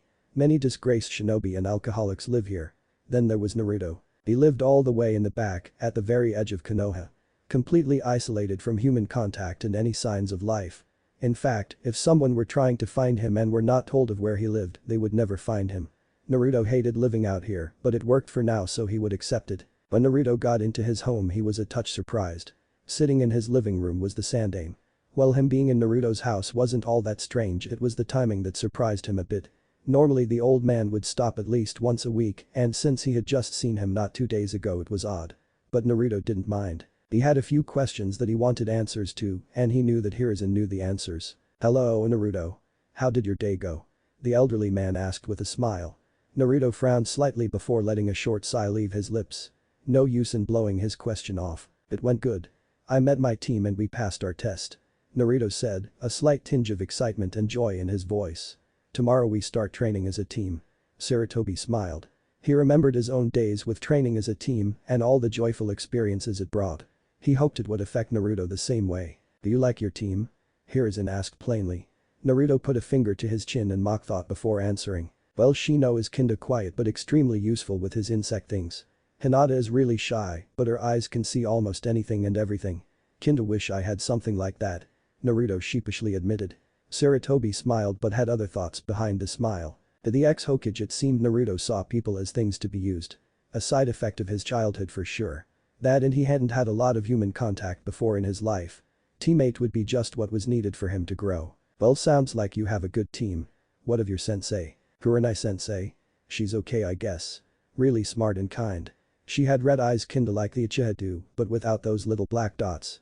And she is really good at hiding. He added emphasis to the last part. She had impressed him with how she had been able to hide that whole time and never even make a sound. Well, she is a jonin for a reason, Naruto. The old man laughed and Naruto chuckled along with him before his face took a more serious look upon it. Old man. Why do the people look at me with hate? The boy asked in complete seriousness with a face so cold it could freeze the whole house if he wanted it to. Hiruzen opened his mouth to protest but found that he lacked the will to deny the boy. Naruto, know that I can't outright tell you the truth. The Hokage had made it a law that I couldn't tell you, but I can make you a deal. Naruto's eyes were the picture of concentration as the Sandaime spoke. The law states I can't tell you until you become a Chunin. But I will let you know if you make it to the second round of the exams. Naruto frowned. The exams are still several months away. You are really going to force me to wait that long? He waited a few moments and nothing but silence followed after showing that the Sandaime would not spill a single word. Can you at least tell me something about them? My family, I mean. Hiruzen thought about. No harm could come from giving Naruto some peace of mind about his family. Naruto, your father was a wonderful shinobi. A genius of intellect and a prodigy with ninjutsu. Naruto frowned after hearing that. Was? Does that mean he is dead? The pale green silted-eyed boy asked. Hiruzen stood up and made his way to the door before turning around with a smile. I never said that. Maybe you will meet him one day. Hiruzen said before shutting the door. Naruto couldn't fight off the huge grin that threatened to split his face at those words. His father had set an example of excellence for him to compete against and Naruto would be damned to lose. He would make his shinobi father proud and nothing, and he meant nothing, would be getting in his way. Though I hope you never do.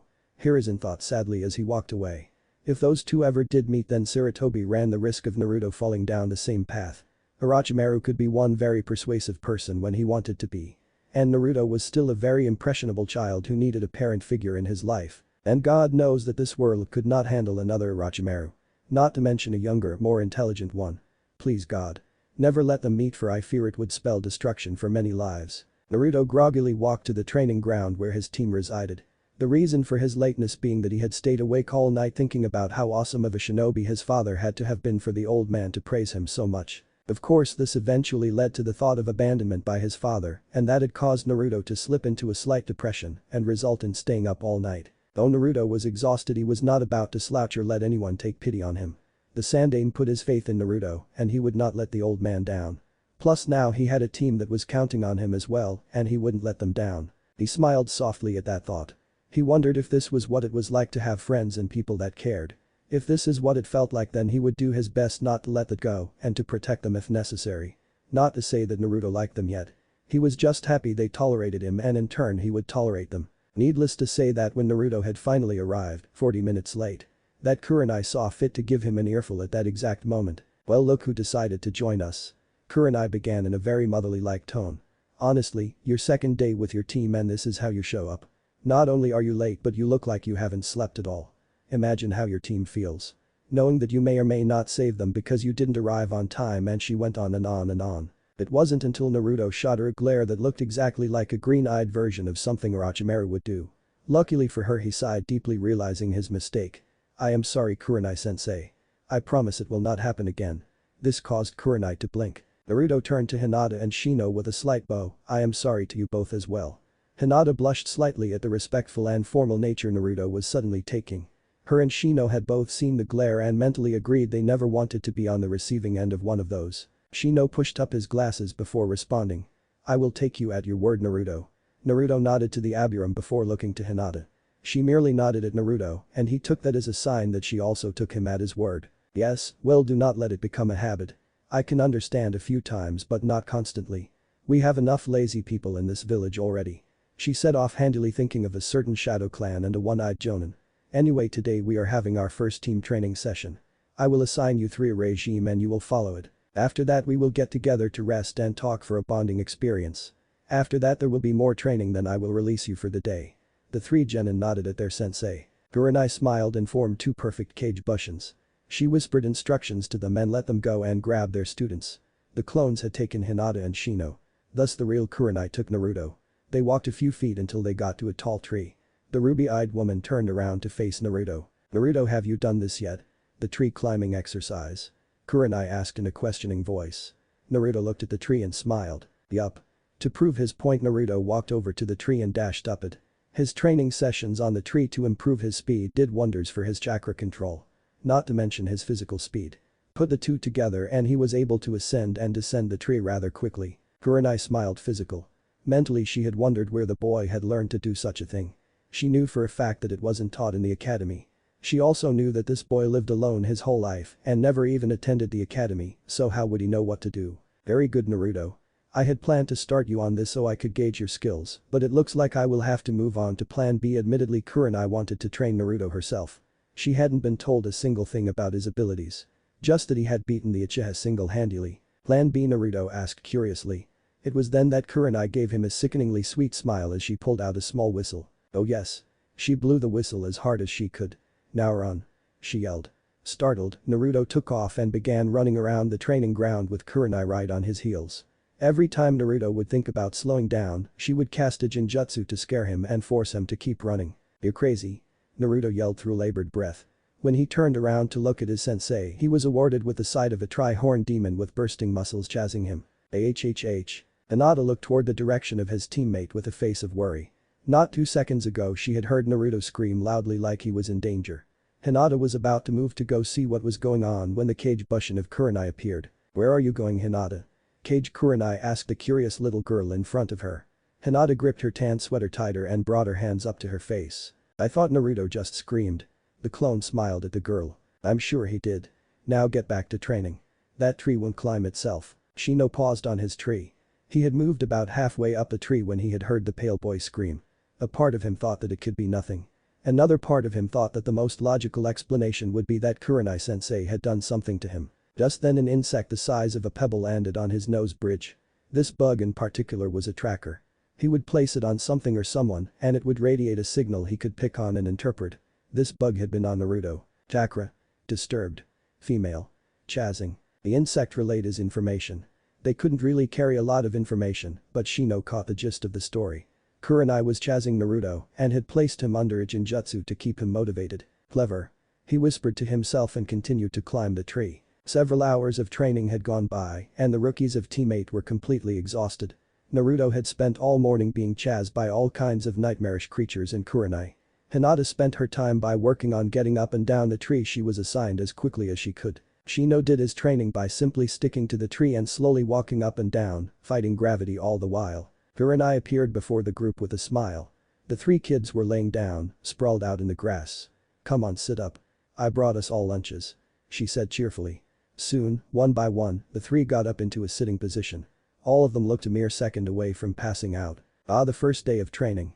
She sat down in deep thought, remembering her own first day with her team. But she lost her smile when she remembered that she was the only one left alive from her group. Shaking her head, she handed out the boxes of food to each person. Each of them scarfed down their food with little regard. Well, Kurenai said as she watched them all finish their food. Why don't we start with how your day went yesterday? She asked them and watched their reactions. Shino seemed to tense up ever so slightly.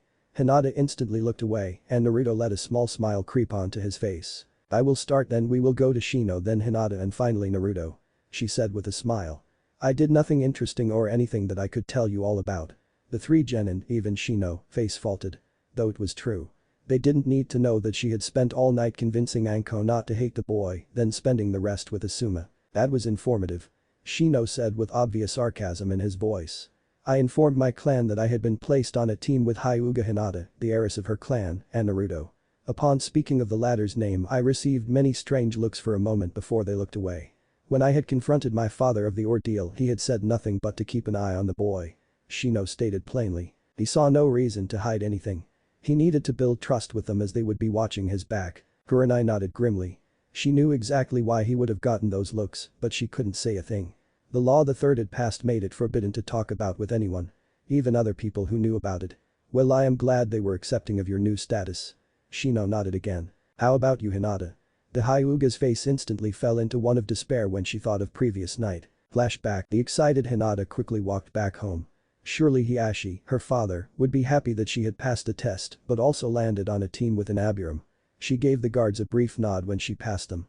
They smiled at her and let her through without any troubles. The Branch family did love Hinata dearly, even more so than her own family had. She had never acted like a main house member, never used the cage bird seal on them. Heck, she never even glared at them.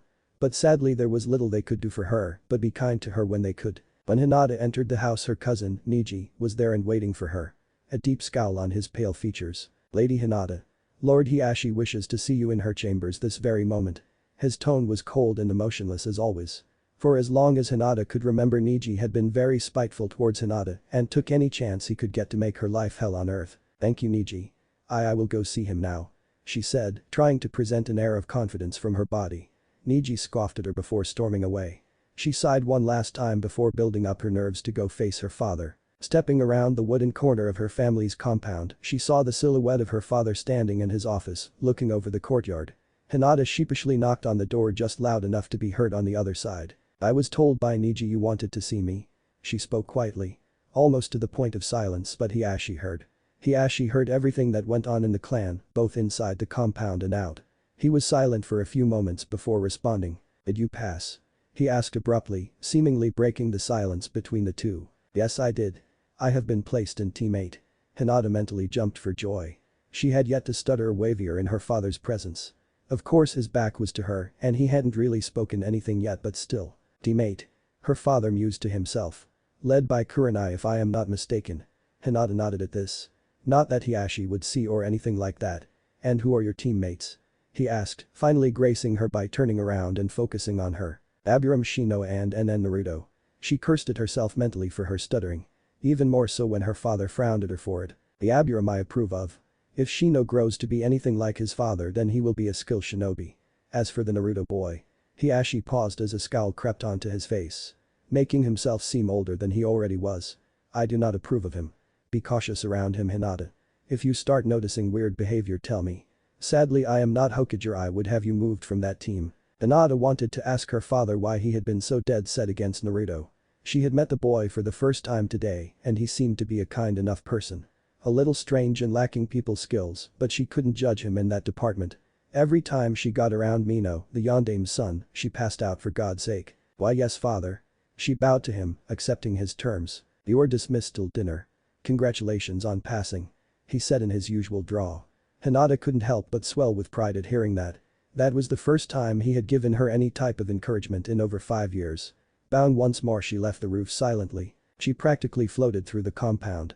Hinata glowed brighter than she ever had in a long time since her mother was alive. When she entered her room she jumped on the bed and screamed into her pillow. In short, she was on cloud 9. One thing did bring her out of such a stupor. Why did Hiashi hate Naruto? No matter how many times she thought of it she could not understand it in the slightest. But for now she was tired and would sleep on the subject. She laid down and closed her eyes as sleep found her. Flashback end. Hinata snapped out of her memory lane trip and blushed when she realized she had zoned out in reality. My father was happy to hear about my team. He even congratulated me. Kurenai had to fight back a look of surprise on her face. She knew of Hiashi very well. And she did not like him in the slightest. I am very happy to hear that, Hinata. Kurenai exclaimed happily, causing Shino and Naruto to raise a brow at that. That seemed a little too enthusiastic for something as small as a good job comment. And last but certainly not least, Naruto. The pale boy leaned his head forward and smiled slightly, not that anyone could see it, as his hair had moved in the way, he raised his head with a neutral face. Well, not much happened. I went home and spoke to the old man about joining. He was happy that I had been put on a team with you, Kurenai-sensei, and that I was getting along with my teammates. Then he told me about my father somewhat. Kurenai paled slightly at that. Not that the others noticed as their attention was put on Naruto. What did you learn of your father? She asked carefully. Hopefully this old man didn't say who exactly his father was, and judging by the look on Naruto's face, he didn't tell me much. Just that he was a great genius shinobi and that he is still alive. I hope I get to meet him one day. I still have so many questions, but the old man won't tell me anymore. He left out their deal about the Chunin exams. He wouldn't dare pressure them into it. Plus they performed better if by their free will and drive. Kurenai mentally breathed a sigh of relief. Whoever it was appeared to be a smart man and a cunning man at that. Technically what was said wasn't a lie. Orochimaru really was and is a genius prodigy and he is still very much alive and active. Though Kurenai knew that for them to meet would spell a disaster. At least not while was still impressionable. That is very nice to hear, Naruto. Maybe one day you will find him. She stopped when she thought of something. Naruto, who is this old man? She asked seriously. What if someone was leaking information about the village or something? Oh. Just the Sandaime. Sarutobi Hiruzen is what other people call him. I just call him old man or grandpa. The other three members of Team 8 face faulted at the casualness that Naruto took with the elderly Hokage. Kurenai actually felt a little stupid for letting that pass her head. Makes sense, she grumbled, causing Naruto to raise a brow. Anyway, you guys have another 30 minutes to rest. I hope you use it. She said before puffing away in a cloud of smoke. The three genin looked to each other before falling backwards and passing out. With Kurenai had teleported to the home of the Sarutobi clan as she had done many times before. This though she was not here for a clandestine meeting with Asuma. One that might result in a night of passionate. She blushed at her thoughts before deciding to seek out the leader of the Sarutobi clan. She roamed through the halls for a few minutes before eventually finding the correct door. She gave the door a slight knock. Come in. She heard the elderly voice call out. When she opened the door she was surprised to say the least. The place looked exactly like the office in the Hokage Tower. The ex-Hokage sheepishly rubbed the back of his head at her expression. I kinda miss the place. I can tell. She said absent-mindedly before shaking her head to clear her thoughts. So Naruto told me you told him somewhat of his father? She asked seriously. She had a right to know these things, damn it, and nothing was going to stop her from finding out. Sarutobi sighed slightly. Troublesome situation. He mumbled under his breath. Yes, I informed Naruto that his father was a genius and a very skilled shinobi. And that he was still alive. Nothing more. Kurenai was again relieved. Not that she didn't believe Naruto. She just wanted to double-check. Should we tell him? I know it's not the best idea, but if he were to find out any other way then he may hate us for lying to him. Hiruzen pondered this for a moment, smoking his pipe. She had a point, though the odds of him finding out from an outside source was very unlikely. You made a good point, but no.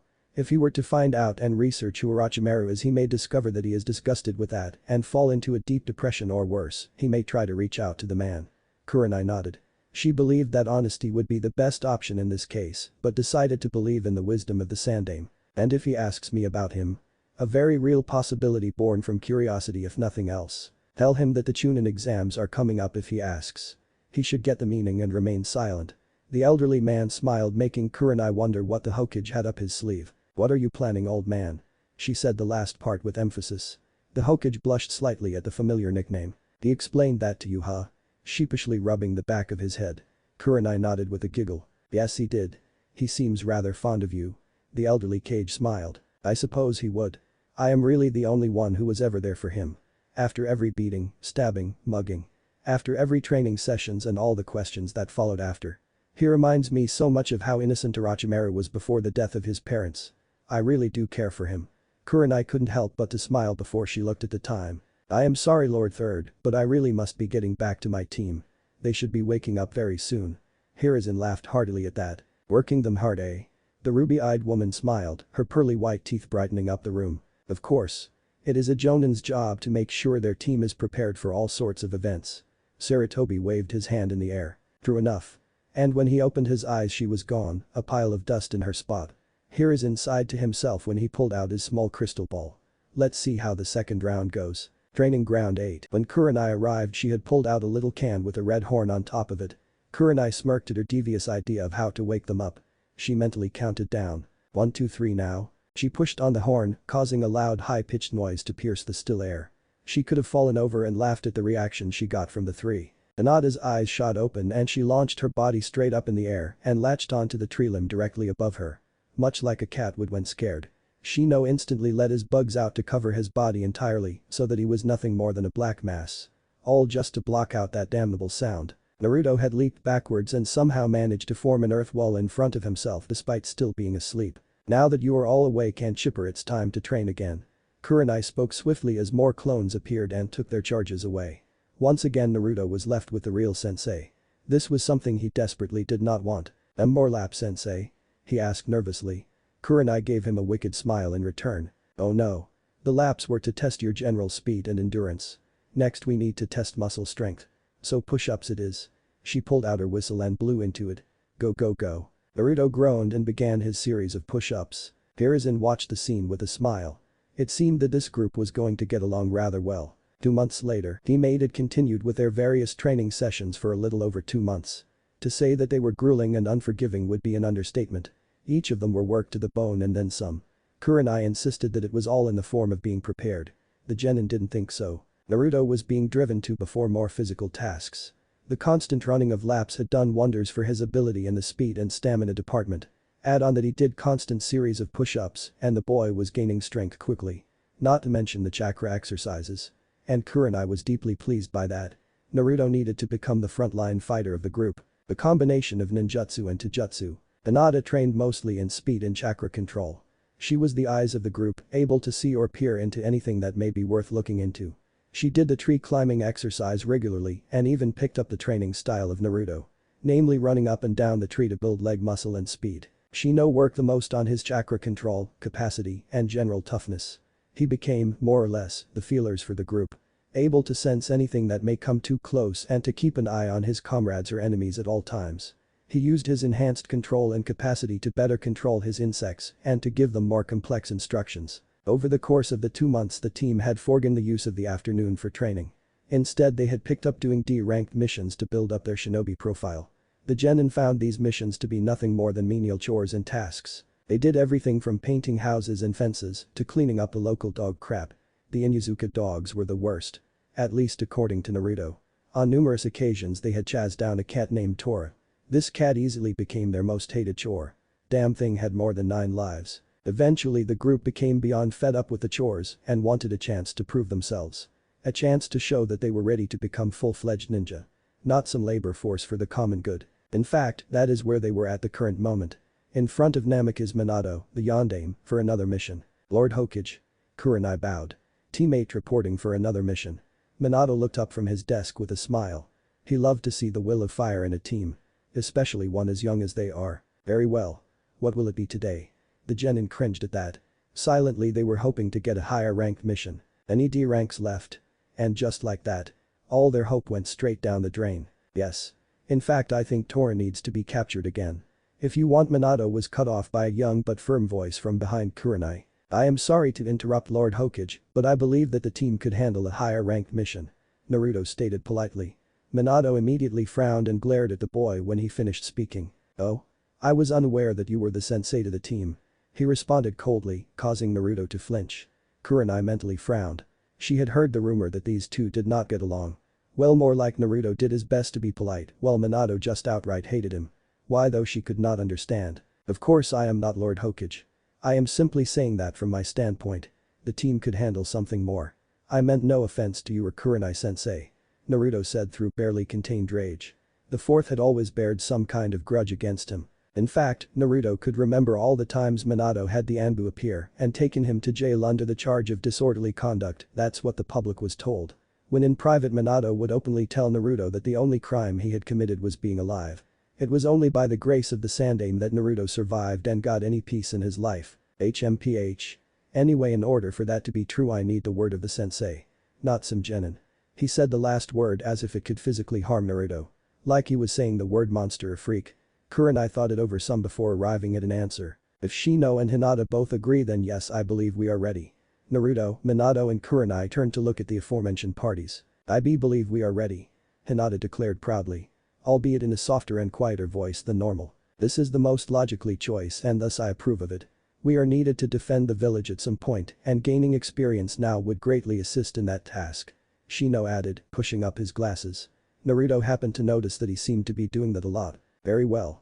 There is a mission here I think would do you all some good. Go out, see the sights, do a mission and return." They all nodded at the idea. It did seem nice after all. "Very good. You will be going to Kusagakure and delivering a message to a team that will be arriving there from Kumagakure. You leave tomorrow." Kurenai accepted the scroll with a bow. "Alright team. Outside we go."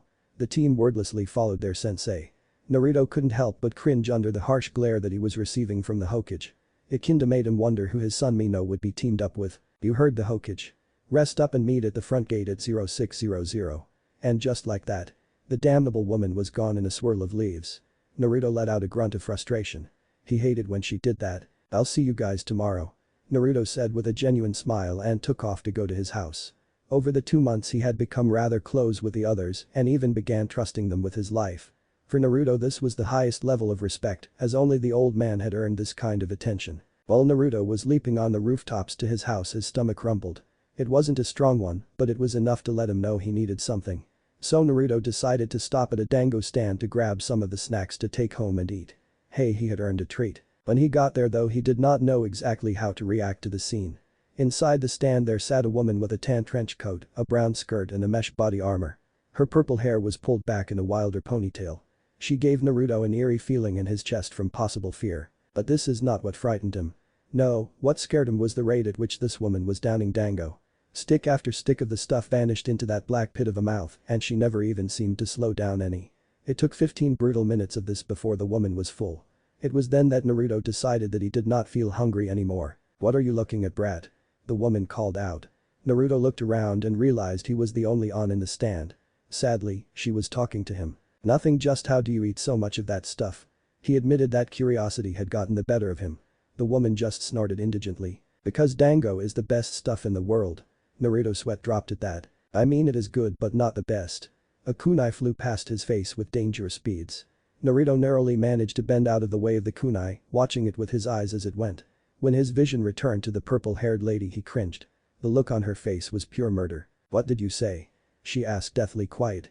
Naruto decided he was not about to be bullied by another shinobi for no other reason than speaking his mind. You heard me? He spoke while narrowing his eyes at her. The silted emerald eyes positively glowed at the woman. The two stayed deadlocked with each other, neither of them blinking or moving. Several tense minutes went by before the lady smirked and leaned back in her chair. You got balls, kid. What's your name? Though she already knew. Anko had watched him for several weeks now.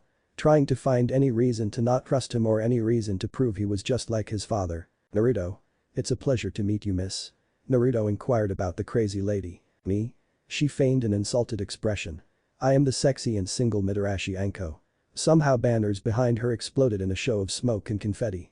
The words written on the banners were the same she had just said. Both Naruto and the owner of the shop, who had listened in on the conversation, sweat dropped. Okay then. He paused for a moment. Well, I'll see you around then. He gave her a quick bow before leaving the snake mistress of Konoha alone. Anko watched him leave with very careful eyes.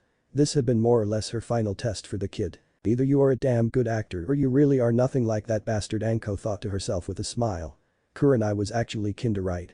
They were both alike in the fact that Orochimaru had abandoned both of them for other pursuits. Naruto flopped onto his bed after his cold shower. Not that he liked to take cold showers, but that's all that he had. The landlord here had turned off the hot water for him. Something about saving it for those who needed it. As he lay he thought about his friends and sensei. Shino could be a touch quiet but was really helpful in a pinch due to the infernal bugs.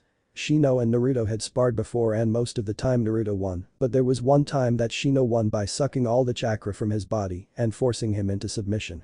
Hinata was probably the most troublesome of all. She could literally see everything that was thrown at her. Naruto couldn't hide from her or even attempt to block her vision. Any type of smoke and she just saw right through it. Not to mention that she was fast on her feet and her hands with her strikes. Sadly, it was never enough to beat Naruto. His mind just always found a way to beat her and Shino. Not to say they were bad fighters. Naruto was just better. He had developed a bit of a complex from his pride in his abilities. Kurenai did her best to keep his ego in check, but she was hard-pressed not to be proud of all three of the genin. Their training, combined with their clan training for Hinata and Shino, made them a well-oiled machine. She would never admit it, but she bragged to other jonin about her team. Anko herself grew interested in the team. More for Naruto, but she was actually impressed with the growth the other two showed as well. It seemed like every time he took a step ahead the other two would be right on his heels, pushing him to push himself harder. It seemed that Naruto had made true friends among those two. Perhaps the most proud of all would be the Sandaime. Naruto was quickly surpassing every expectation he had placed for him. He was making friends, training hard, working with his team, and smiling more often now. Naruto had quickly proved that he was nothing like his father was at that age, and Hiruzen could not be more happy because of that. Naruto closed his eyes softly and fell into a light sleep. The possibility of excitement tomorrow kept him partial awake for the majority of the night. Outside Naruto's window, a man watched Naruto fall to sleep. His eyes kept keen focus on his sleeping form, as if he could learn everything from just looking at him. The man's glasses reflected the moonlight, causing the glasses to glint. His purple high-collar shirt hid his lower face well, but let his sliver hair shine in the light. Lord Orochimaru will want to know of this. Naruto opened his eyes only to come face to face with his worst enemy. The sun. The damn fiery orb of light just loved to beam him right in the eyes. Especially when he was having a rather pleasant dream about how cool his family must have been. He fought the beam of light for several minutes before finally conceding to the sun and getting up. You win this time. He grumbled to no one in particular, rubbing the sleep from his eyes and letting a hearty yawn fill the silence of his home. He stretched happily till his eyes caught hold of his clock. Ah! He shouted. He had a grand total of 30 minutes to shower himself, pack his supplies, and meet his team. He sped out of his bed and cloths and hurried into the shower. He lathered on his soap and washed himself off. He dashed out of there naked as the day he was born. He threw on his outfit, which consisted of a black long-sleeve shirt, a dark sage green t-shirt over it. He wore the same colored sage green pants and shinobi pants. He hastily shoved all his gear inside of his pack and blasted out of the door, intent on not being late. He hopped from roof to roof, pushing his body to its limits in the rush to beat the time. His face became tight in concentration, his focus purely on the attempt to make it. Come on. Don't be late. He berated himself as if it would make him go any faster. He actually smiled when the gates of Konoha came into view. Energy and emotion overwhelmed him at the last second. Yes. He shouted victoriously. At the gates, Kurenai tapped her foot impatiently against the floor. Naruto was running dangerously close to being late for the second time. Normally she would just give him a slight scolding and a slap on the wrist. That would be under normal conditions. This was not one of those times. Not only was this their first real mission. One that would vastly improve their record as a team and their renown, not that they were after that. But add to the fact the Yondaime had decided to personally see the team off on their first C-rank mission, added to the stress. Naruto will be late in 3-2. Kurenai was cut off by a victorious shout. Yes. Teammate and the Yondaime all looked in the direction of the shout. Kurenai could have face-palmed at the sight. It became quite obvious that Naruto had rushed his process by the look of his outfit upon arriving. Sorry, pant Kurenai-sensei. Had to, pant rushed to get here. He bowed to his sensei before realizing the Yondaime was there as well. Sorry to you as well, Lord Hokage. He bowed to the Hokage as well. Kurenai was about to say that Naruto wasn't late by roughly 5 or so minutes when Minato cut her off. That is no excuse to wake up half of the village genin. And perhaps you need your training updated if you can find enough time to be lazy and show up whenever you feel like. He growled out, making Naruto cower under the man. Shino and Hinata both shivered silently at the way their teammate was being treated. Naruto backed away slowly as the memory of what had happened last time came to mind. Kurenai was about to speak up on Naruto's behalf when she sensed a presence coming to her. A rather calm and friendly chakra. Not to mention strong and vast. Not 2 seconds later the elderly Sandaime arrived with Asuma in tow. Asuma looked as though he was literally dragged out of his bed and brought here. Hiruzen gave the squad a bright smile that seemed to warm up the icy air the Yondaime had set before. Hello everyone. Hiruzen greeted them all. Yeah, good fuck. Sarutobi shot him a death glare, reminding him that there were still children in the area. Not to mention 2 ladies. Freaking morning. He grumbled out. The Sandaime smiled brightly at his son. Hello, Hiruzen. Minato was the first call out. The Hokages exchanged head nods. Hiruzen could tell that Minato was displeased that he had shown up when he did, saving Naruto further berating. Ah, good morning, Lord Sandaime. Hello to you too, Asuma. Better keep good watch on that mouth of yours lest it get you in trouble later. Kurenai teased. Asuma blushed slightly and rubbed the back of his head, causing Minato, Hiruzen, Kurenai, and Hinata to chuckle-giggle. Shino didn't because he simply did not find it to be so funny. Naruto didn't because he didn't quite understand. He had no idea why his sensei's words had such a profound effect on the man. 1 second he was positively glowing with confidence and pride, and the next he was blushing and had an aura of submission. Naruto would look into this more when he got a chance to do so. Pardon me, Hiruzen, but may I ask why you are here? The aged looked up to his successor with a smile. Same reason you are, Minato. I wanted to see the team off on its first serious mission. Minato frowned for a brief second. Every time him and Naruto got into a spat or anything of the sort, the Sandaime would show up and act all innocent. Minato sometimes thought that maybe he was going too far when it came to Naruto, but then he remembered Kushina and would be re-motivated. Well, speaking of which, we really must be off. Wouldn't want the team from Kumo to be forced to wait on us. Kurenai said with a smile. Hinata paled slightly, even more than she normally looks, at the mention of Kumo. While it was true that relations had improved with them recently, Hinata still lived in fear of the nation. Of course Kurenai. Have a safe trip. The Sandaime spoke sincerely. Asuma and Minato nodded in agreement and the soon teammate was off to the land of grass to meet their contacts from Kumo. The genin of teammate all waved at the departing party that had gathered. Soon though the team was out of sight and hearing range. Minato looked to the Sandaime with a foul look. Why do you always do that? He asked with an icy tone. Hiruzen continued waving and staring at the backs of the group. Minato started getting upset that he wouldn't answer. Eventually though he did. Because your grudge against that boy is foolish. He has done nothing but be of service to the village. He started. The Yondaime already could feel his blood beginning to boil. What happened with Kushina? Don't you dare go there. She died because of that fiend. How many lives has he ruined other than mine? That man is the walking definition of evil. Pure, uncorrupted evil. Hiruzen looked away in shame. He had always felt that every death Orochimaru caused since he left the village had been his fault. All the pain and suffering Orochimaru caused weighed heavy on his heart. Perhaps the heaviest weight would be the death of Kushina. When Orochimaru caused the seal to break and the Kyuubi to be let free. The death and destruction the Kyuubi had caused to the village and its people were sky high. Not to mention the after effects of such an attack. Many were left with emotional scars that ran deep. Minato had secretly let the information that Orochimaru had caused it leak out from the council to the people. Needless to say they were in an uproar by such a vile action. It was a smart move by Minato as it directed the hate away from his son and to the son of Orochimaru. Exactly. Remember Hiruzen. You won't be able to protect him forever. With that Minato left the Sarutobi clan head and heir to mull over their thoughts. Hey dad, don't worry about him. Orochimaru is not your burden, Yano. I think the Lord Hokage went a bit overboard with that last comment. Asuma patted his father's shoulder, causing the elderly man to let a small smile hit his lips. It was a rare moment to see his son stand up for him. He knew Naruto would stand up for him if he could. That only made his smile grow bigger. With teammate, the group had made excellent progress over the past few hours. Kusa was actually not that far away from the village. Just past the village jurisdiction, right on the outskirts of the forest. Right when grass met trees. It was here that the group decided to stop for a second. To catch their breath so they didn't look like complete vagabonds when meeting the other team. Hey, why are we stopping, Kurenai-sensei? Naruto asked in a slightly whiny voice. Kurenai sighed and tossed him a rag. Because we don't want to seem tired or weak in front of the other team.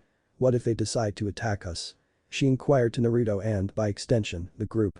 Shino was the first to come up with something to add to the conversation. Would they do that, Kurenai-sensei?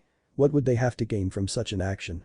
Surely they know that they would damage the already weak alliance between our nations. Not to mention I am sure their Kage would disappointed in them for their rash action. Shino inquired as logically as he could. His brain could not figure out why they might take aggressive action. Oh? And what if they plan on becoming missing nins? Or perhaps this is all just a setup to capture the Hyuga heiress again and give her to Kumo anyway. Naruto gulped. He had heard of the incident with Kumo, and he could honestly say he wouldn't want anyone to live like that. Much less a teammate. Hinata almost passed out on the spot. The only reason she had stayed standing was the looks that both of her teammates gave her. They weren't angry or one of pity for her being weak. No, they were ones of defense and determination to protect the Hyuga if it came to that. I won't let them harm her. Naruto said lowly, his voice had released some of the pent-up rage his body held from his treatment over the years. This made the air around him drop several degrees. All to show how serious he actually was. I concur with Naruto's statement. Shino added in with fire in his voice. Well, I am happy to hear that we still have a few hours before the team gets here. Let's get cleaned up and get ready for them. We have 2 hours to spend, so be back here at the end of that and do not go into town yet. Kurenai informed them and they did as they were told. 2.5 hours later, teammates strolled into the boarding town casually. Kurenai led the group, putting a strong air of confidence around her. Hinata was to her left. The poor girl was doing her best to put on her strongest face so that the Kumonin didn't think she was weak. Naruto walked to the right of Kurenai. He wanted to be up here to foresee any attempts on Hinata. Shino brought up the rear, planting bugs on the others so as to monitor them. Soon Naruto saw a team round the corner and start walking towards them. They were in a familiar formation as his team. The leader bringing up the front had a white bandana on while wearing the traditional Jonin attire of Kumo. His 3 genin were dressed in a black long-sleeve shirt with grey pants. Over the shirt was a small sleeveless jacket. Signaling they were genin. Kurenai and the leader of the other stopped a good distance away from each other. Now that the Jonin of Kumo was closer, he could see that his face had a deep scar going through his face, starting from the left side of his jaw and going all the over his right eyes, which was grayed out. Naruto could say he felt uneasy around the man. You must be the team from Konoha. The man stated simply. His voice sounded like something one would hear from a smoker of 30 or so years. Very coarse and harsh. Yes, my name is Kurenai and this is my team. Shino, Naruto and Hinata. She pointed to each member when their names were called. Each of the genin stood proud when they were called. My name is Taranki. These are my genin. Terakarshi, Maribi, and Kyun. The now identified Taranki said. He too pointed to each member. The first being Terakarshi. He was easily the tallest of the group, aside from their leader. He had a hammer on his back and slicked back orange hair. Maribi was up next, the female of the group. She had pale white hair that reached down to her shoulder blades. She had a small katana on her back held in by a strap. Lastly was Kyun. He had his headband over his eyes with his brown hair falling over it. Nice to meet you all. She gave them a slight bow and motioned for her team to do the same. Which they did. Except Naruto kept his head up and eyes on the kid who had his eyes covered. Likewise. Taranki bowed with his team. Kyun did the same as Naruto and kept his eyes locked on him. I have the scroll here if you have yours. Might as well get this over with so that we can head back home. I am sure you are a busy person. Kurenai tried to hurry things along. The look that Jonin was giving her was steadily making her feel uncomfortable. And if I wanted to play a bit first?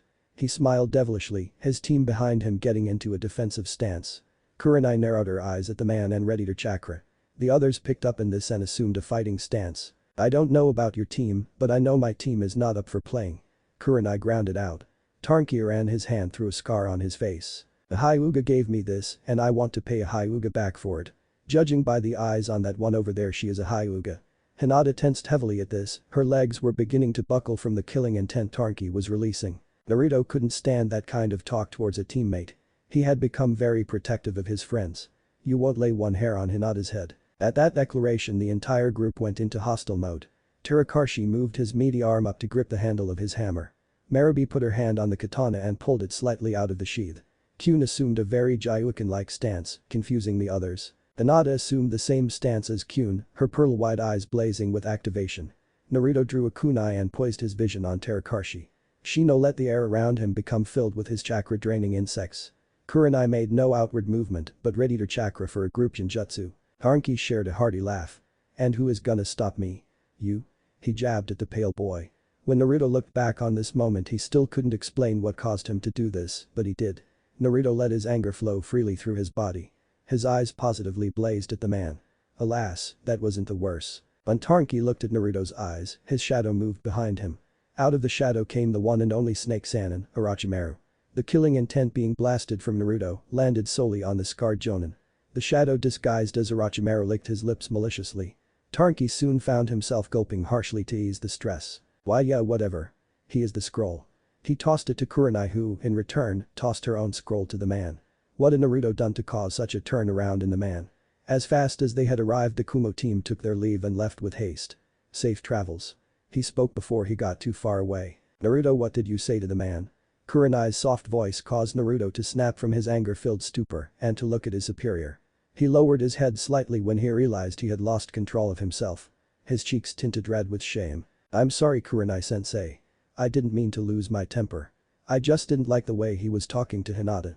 Kurenai's gaze softened on the boy. He truly had no idea what he did and, truth be told, neither did the rest of Team 8. It's okay Naruto. Just please try and keep it under control for now. Naruto nodded. Kurenai turned to the rest of the group to address them. We are going to head back. No, she was cut off by a monkey-faced Anbu landed in front of her. I am sorry to interrupt, but I have an urgent message from the Yondaime. He requires the Team 8 move with haste to assist Team 7 with a mission that had just become air-ranked. Kurenai's eyes widened upon hearing that. No genin team should have to face an air-ranked mission. Especially not one so green. Inform the Hokage that we will be leaving at once. Where is the mission location? She inquired with haste. They had to get moving. Team 7 could be in danger. The monkey Anbu handed her a scroll. The Land of Waves. Several days later, Naruto was plain out exhausted. Kurenai had pushed them all to rush to their destination with speed and stamina they just did not have yet. Not to mention that Naruto had to carry Hinata for the last leg of the trip as the heiress was simply too tired to carry on without stumbling. Luckily Shino had managed to keep up. Naruto didn't think he could carry both of them. When they arrived at a tiny waterfront shack Kurenai held up a hand and ordered them to stop. We're here. She spoke softly as if the past few days of travel had no effect on her. Which in reality it hadn't. Using Genjutsu as her primary attack style required her to be fast on her feet to avoid close quarters fighting. Instantly the trio of genin collapsed on the dirt floor. each breathing hard and pale from the physical exertion. Kurenai looked back and felt a pang of regret in her heart. She had pushed them too hard in an attempt to save others. Ensure another team did not fall apart like hers had. "I'm sorry," was the last thing Naruto heard before letting the darkness claim his vision. The next day, when Naruto awoke, the first thing he noticed were his muscles. They were unbelievably sore and stiff. No doubt from the extensive running and physical strain the past few days have brought him. He slowly made his way out of the bed and to a standing position. Well, more like a supported standing position. He had to rest an arm on the wooden chair that was next to him. His legs felt like pure jelly when he tried to apply even the smallest amount of pressure to them. It seemed like walking was out of the question for the day. Instead, Naruto simply turned around and sat in the wooden chair, too tired to really do anything. The chair creaked with confirmation of the action. He figured he would just wait for someone to come to him instead of screaming or shouting for help. While he waited, he took the time to look around the room. Obviously the room was not of a high standard, seeing as how the teal paint was chipping off the walls. The wooden floor creaked rather loudly whenever someone moved it, and the windows looks to be about 2 seconds away from shattering. Yes, Naruto was indeed in a very poor place. Or a well-placed genjutsu. Either way, it did not sit right with him. Before long his eyelids began to grow heavy and slowly began to fall to a close. And they would have if not for his sensei opening the door at the last moment. "Oh, Naruto. Good, you're still awake. I came when I heard the floor creak to make sure you are okay," Kurenai asked in her best caretaker's voice. Naruto could easily tell that she was feeling guilty for her actions. Her voice was very weakened compared to the normal strength it held. "I'm fine," Naruto said through a strained voice, causing Kurenai to wince as if she had been struck by a physical blow. He didn't intend for it to be a harmful statement. Her own guilt had done that to herself. "Well, I am going to do the same thing for you as I did the others. I know you must be so sore to the point where walking must hurt. I am going to heal your body as best as I can so you can at least move around today and train some tomorrow." Naruto could have jumped for joy at that moment. Alas, his body was far too mangled to do such an action. Within moments of her sentence, Kurenai floated over to Naruto. Her hands burst into green, soothing light that enveloped his body in a green cocoon. His body was soon put to ease from his aches and pains that had haunted him for the past 30 or so minutes. When she was done, she greeted Naruto with a smile, who eagerly returned it. "Thank you, Kurenai-sensei," the now healed boy declared proudly. "You are very welcome. Come to the living room whenever you are ready." And with that, she left the pale child alone for the moment. Naruto sighed to himself before gingerly standing to test his leg strength. They managed to stand, albeit a bit shaky at first. He let out a grunt of frustration before walking out of the room. When Naruto entered the living room, he frowned deeply. The first time he had frowned so deeply in nearly 2 months. His vision first landed on Shino and Hinata, and some kid with a small dog were talking with a small boy who seemed to be crying about something. Kurenai was next to a lazy postured man with one eye. Then his eyes met his rival's eyes. Naruto locked eyes with Sasuke, who was seemingly ignoring a pink-haired girl next to him. The Uchiha held the same confident smirk that he normally held, but his eyes held something deeper. Something Naruto could relate to. Hate burned deep within his eyes. "So Sasuke, when we get back to the village, do you?" the pink-haired girl began before getting cut off. "Shut up, Sakura. You're annoying me," Sasuke said as he walked away. Naruto seethed with barely controlled rage as the Uchiha made his way towards, all the while holding that same smirk. If teammate learned anything about Naruto during his time, it was that he was very possessive and protective of his things. Teammates included. And seeing someone mistreat their teammates drove him mad. Sasuke stopped directly in front of Naruto with his arms crossed. "Something wrong, idiot?" The room went silent at that. Naruto could barely stop himself from shaking with disgust at the situation. "Yeah, my problem is the way you treat your teammate over there," Naruto said through clenched teeth. Sasuke scoffed. "I don't see how that is your problem. She is worthless and I will treat her as such. Much like you, idiot." By now both senseis were on their way to their star pupils, but Naruto was set. As fast as one might blink, Naruto popped Sasuke right in the nose with his closed fist.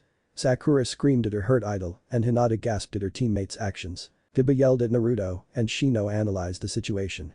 Kurenai and Kakashi pulled the two genin apart. Naruto went silently while Sasuke held his gushing nose. Once Team 8 and Team 7 were separated, Team 8 decided to have a group talk. Team meeting everyone. All 3 genin perked up to listen to their sensei. "We need to talk about what happened in there," Kurenai started out. She was about to continue her speech when Shino interrupted. "Pardon me, sensei, but I do not believe we, or rather Naruto, did anything wrong. The way the Uchiha acted toward his pink-haired teammate was not acceptable among ninja. His attitude towards the shinobi world is in serious need of being improved," Shino said rather bluntly. Hinata nodded at her friend's statement. Naruto looked away, seeing as how this conversation was about his actions. Internally he was berating himself about his behavior. He had lost control again when his sensei had asked him to keep control on himself. What would the old man think if he was caught acting so rashly? Surely he would be upset with the boy. Is that how you feel as well, Hinata? Kurenai asked in a neutral and curious tone. The meek girl looked up at her sensei. It is Kurenai-sensei. What Sasuke did was wrong and Naruto was right for standing up for her. Naruto for his part was moved. No one had ever so selflessly defended him with their words and credibility except the old man. Kurenai was about to speak when Kakashi decided to drop in on the situation. Yo. He greeted the group with a strange eye smile. The Jonin stood lazily in his blue and green outfit. His head protector covered over one of his eyes which made Naruto wonder if the man had lost his eye in some way. Hello Kakashi. Is there a reason you are here? Kurenai asked the silver-haired man sternly. Kakashi sighed loudly, the stress of the situation beginning to hit him. I came to apologize for Sasuke. See, we ran into the demon brothers and Zab Uzumamachi. Yes, we know. We saw the report and that is the only reason we came here as fast as we did. Still, that alone is not reason enough for Sasuke to be berating his teammate and picking fights with Naruto here. Despite their history together. Kakashi nodded dumbly. I know and I agree with you. I talked with him about it, but he said the only way he would ever apologize is if Naruto and him fought. Kurenai looked at him like he had grew a second head. You have so little power and command of your genin that they can walk all over you like this? I swear Kakashi, if I'll do it. Naruto spoke quietly.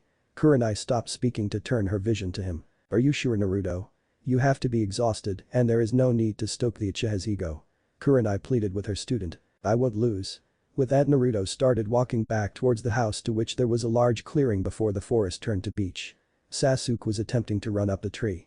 He would get about halfway up and fall straight back down. Teammate plus Kakashi followed Naruto to oversee the match to ensure that no one got too injured. Sakura sat high up on her tree branch and cheered Sasuke on to get the rest of the way up the tree. Kiba and Sasuke seemed to be about tied when it came to progress. Hey Sasuke. Naruto called out, causing both boys and Sakura to look at the pale-skinned child. Are you crazy? I could have hurt myself. Kiba barked out. The little dog, Akamaru, yipped in response. Naruto said nothing but kept walking toward Sasuke with a determined glare. That is, until Kiba got in his way. Hey, I'm talking to you. Kiba tried to punch Naruto in the jaw. Naruto simply danced around the punch and chopped Kiba in the neck, causing him to pass out. Sasuke smirked and began to walk towards Naruto. In one dash, Naruto had cleared the distance and tossed Sasuke against the tree he was climbing on. Sasuke let out a pained grunt and looked up. There was Naruto clinging to the tree above Sasuke without any exertion on his part. Still can't climb a tree, Sasuke. The Uchiha growled fiercely and ran up the tree to try and get Naruto. The snake-like boy jumped off the tree just before Sasuke got to him. The Uchiha lost his focus and fell back down the tree, smacking his head off the tree on the way down and landing flat on his back. A split second later, a foot came crashing down on the young Uchiha's stomach, forcing all the air out of his lungs and doubling the impact. Soon Sasuke was gasping for air like a fish out of water. Kakashi was about to step in when Kurenai held out her hand and shook her head. Kakashi sighed. Sasuke was going to be mad at him later. Speaking of him, when he finally caught his breath back, he stood up and glared at the boy. I am an Uchiha. How dare you lay a hand on me? Naruto scoffed while dodging wild fists from said Uchiha. Punches and kicks were thrown, but Naruto just bobbed and weaves out of the way. Eventually Sasuke began to tire himself out. Naruto saw this and made his move. Dodging a right fist, Naruto slipped to his right side and let the Uchiha's jaw feel the power of his uppercut. Sasuke felt his whole world grow dark and cold before passing out. Naruto smirked at the fallen boy. Just because you have a name doesn't make you strong. Training and becoming strong, that is true strength. Naruto stalked away from the scene and went into the house. He quickly found the same room he was in before and sat in the chair. Kurenai was right. His body did need rest. And rest is what his body got. His eyes practically slammed shut when he got into the room. He is going to be pissed off when he wakes up. Kakashi scooped up Sasuke and brought him back inside to lay him on the couch. Sakura instantly dashed off her tree and back into the house with her precious idol. Kiba soon came back to life and looked around with confusion. Hey Kurenai-sensei, what happened to everyone? Kiba inquired as calmly as he could. Kurenai looked at the boy with disappointment at first, before realizing he may have just been upset at the moment and never intended for the punch to hurt. They went inside Kiba. We should go too. Kurenai put a hand on Kiba's shoulder and walked back into the house. She was too busy thinking about the mental state of her pupil to see the smiles both Shino and Hinata wore all the way into the house. She didn't even sense the presence at the edge of the woods that was looking upon them. Hidden location, Lord Zabuza. The team from Konoha has summoned reinforcements to aid them. A feminine voice called out from the shadows, a hunter mask adored to the face. The man named Zabuza looked to his partner with a grin hidden behind the bandages. "More lambs to the slaughter," he said in an icy voice. But the voice tried to reason. "Haku, do not worry, damn it. They are nothing but insects compared to us. More people means more space taken up. It will be harder to fight us in the mist without tripping over themselves." The person named Haku bowed low at the head. "Of course. When do we strike?" "Tomorrow." Naruto groaned when he woke up. He felt eerily similar to the day before in terms of soreness. Once again his muscles saw it fit to scream at him for pushing them too hard after only a day's worth of rest. But today was a little different from yesterday for a reason Naruto could quite put his finger on. One thing was for certain though. He couldn't hold a thought in his mind to save his life. His brain was all kinds of fuzzy and throbbing.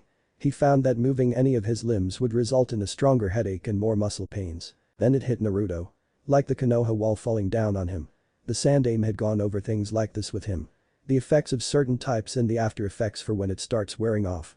In short, Naruto had been poisoned, but by what and by whom he could not say for sure. It took him several long minutes and a few falls, but eventually he was able to stand on his own two legs without shaking so much. He made his way to the door and shakily turned the knob. He slowly stumbled his way to the living room. When he arrived there, it took every ounce of his strength not to puke up everything in his stomach at the time. In the middle lay a woman in a pool of blood. Most likely hers, judging by how she was laying in it. She couldn't have been more than 20 or 30. Kneeling in the blood was a small boy with a black hair. He was sitting there and just letting the tears flow out of his eyes. His hands rested on his thighs and they were shaking like he was freezing to death in the room. When the child heard Naruto, he hopped up to his feet and clenched his fists. "Look what happened. This is all you and your stupid ninja's fault." Tears began streaming down his face with renewed vigor. "Look what they did to my mom." His voice was quiet and distant. Naruto frowned at the boy. "What's your name?" "Inari." The now identified Inari said with a sneer. Naruto sent a glare to the small child that made his legs buckle with fright. "Toughen up, Inari." Naruto's voice came out like silk. Like being tough was the easiest thing he could do and yet made the most sense. Inari opened his mouth to speak before Naruto smacked him across the face. "If you think it will get easier from here on, you are wrong. But how can I be tough? Both of my parents are." Another resounding crack across the face made the boy shut his mouth. Sadly, the tears just kept on rolling down his face. "So? At least you knew who they were and could honor their memory." Inari started crying more. Naruto smacked him again. "Stop crying. Save your tears for when you need them. Instead of laying about and doing nothing, why don't you try to get revenge against the people who did this?" Naruto asked with barely held rage. What do you mean?" Naruto let out low growl. Inari took a step away from the pale ninja. "I mean, why don't you get vengeance? Why don't you want to strike back? Why do you want to just sit around and blame the world? Yeah, your mom died and your father is gone, but that doesn't give you the right to blame others. There is no reason you can't avenge them and be the hero. Make them proud, Inari, and they will rest peacefully in the afterlife." But that Naruto turned and went to walk out the door. When he got outside, he had to stand still for a moment. Moving too much left him kinda dizzy and unable to think. He had heard nor seen any of his team or Team 7 since he woke up. He vaguely remembered that they were here for some bridge. Naruto knew of only one bridge in the area, so he would go there. He turned his body to the direction of the bridge and began making his way there. Albeit rather slowly. At the bridge, currently Kurenai and Kakashi were inside of a very thick mist created by Zabuza. Kakashi sported a nasty slash across his chest. Kurenai's body was littered with all kinds of bruises and small cuts, clothing on her shoulders were torn. "How much longer do you think you both can last?" The ominous voice of Zabuza rang out through the thick mist. Kakashi had his left eye closed and his right open, letting his Sharingan soak in any visual clues they could use to find him. Kurenai used her sensory ability to sense out any movement. Though that was proving to be rough. "Long enough to take you down," Kakashi called out confidently. Kurenai eyed his curiously from his words. At the rate they were going and the damage they were taking, they would not last another 10 minutes, let alone long enough to win. A thunderous roaring laugh was heard from all angles. Bold words. And just like that, a giant metal sword came out of nowhere, aiming right at Kurenai's midsection. Kakashi turned just in time to see the blade meet her stomach. The two halves of her body became separated in an instant. Zabuza looked at Kakashi with a confident smirk hidden behind his bandages. One down. One to go. Kakashi stood completely paralyzed. He could not believe he just let another comrade die. Right in front of him nonetheless. The mist around Zabuza thickened, consuming him whole. Kakashi calmed himself. He was now in Anbu mode. There could be no failure. No retreat. Only success, and that's exactly what he planned to get. For Kurenai. In the nice dome, things were not looking good in the slightest. The mysterious masked person had successfully trapped them in some weird kind of dome made up of self-repairing ice mirrors. The masked enemy appeared in every single one of the mirrors. Sasuke and Kiba looked around the place with trepidation. They had no idea what these mirrors did, but it would be a safe bet to assume that they weren't a good thing. Kiba and his partner Akamaru looked around furiously, looking for any chance of exit. There is no escape. The voice calmly called out. Kiba growled at the mirrors. Sasuke stayed quiet for the most part. In fact, he was doing something he deeply hated. He was regretting something. He regretted poisoning Naruto before he left so he could have all the glory. He could really have used him in this fight. We'll see about that. Right, Akamaru? The dog yipped not 2 seconds after that. Shikyaku no Jutsu. The dog-like boy called out, dropping to all fours and letting his chakra envelop his body. His appearance became much more feral-looking due to the jutsu. Gyujin Bushin. Kiba called out. A puff of smoke later, the small dog Akamaru had become a perfect copy of his master. Together the two stand on all fours. Kiba on the bottom and Akamaru directly on top of him. Akamaru hopped off of his master and in a second the duo launched off the ground together. Kiba's voice rang out as the two Kibas became spinning grey masses of chakra. Gatsuga. Together the two masses of chakra sped through the mist at a single mirror. The two collided on and spun on it. Little chunks of ice were being chipped off in every direction as the pair drilled into the mirror. When they stopped, they hopped back to look at the damage. Much to their joint horror, the eye simply repaired itself. As you can see. There is no escape. Please lay down your arms as I don't wish to harm you. I simply need you to stay out of Lord Zabuza's way. The mysterious voice called out softly. Sasuke listened intently to the voice. It was most likely a female by the sound of the voice. I don't know about the bastard here, but I don't plan on giving up. Kiba declared loudly. He puffed his chest for extra emphasis. Sasuke looked at him. He wondered where exactly he was getting this extra confidence from. HN. Whatever you say, idiot. Was all Sasuke grunted out. He didn't fully believe in himself, but he would be damned if he was simply going to give up. That was not the Uchiha way. Kiba slapped Sasuke on the shoulder. That's the spirit. In that split moment, the person in the mirror lifted up their arm, 3 senbon in their hand, and let them all fly.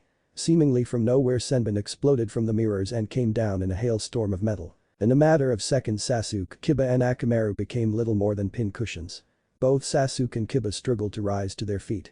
Every muscle in their body felt like it was on fire, but they knew they had to press on. Kiba looked to Akamaru.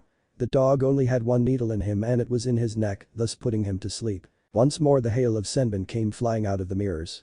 Kiba desperately attempted to use his enhanced senses and speed to dodge everything.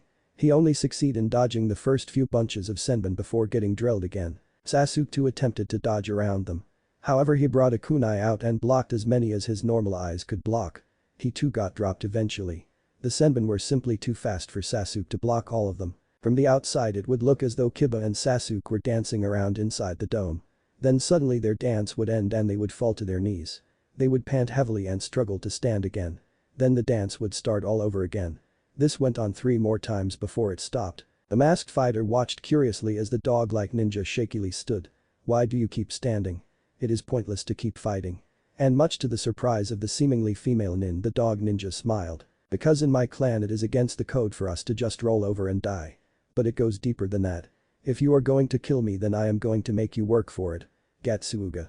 Kiba launched off the ground in the grey spiral of chakra. As if on cue, the hail of senbon came flying out of the mirrors, but this time nothing happened. Nothing bad anyway. Instead of causing a series of painful stabs, they simply bounced off him. Kiba eventually slowed down to a stop right in front of Sasuke to help him up. Hey Sasuke, did you see that? They just bounced off. Kiba said confusedly at his discovery. When Sasuke opened his eyes, he had to wipe the water from them. He would never admit it, but he had let a few tears go. How could he not though? He was about to die and ultimately fail at his lifelong dream. But now that his eyes were open, he could see so much better. Everything looked crisp and clear. So focused and accurate. Kiba took a step back when he looked at Sasuke's eyes. A little worried that they had turned red all of a sudden.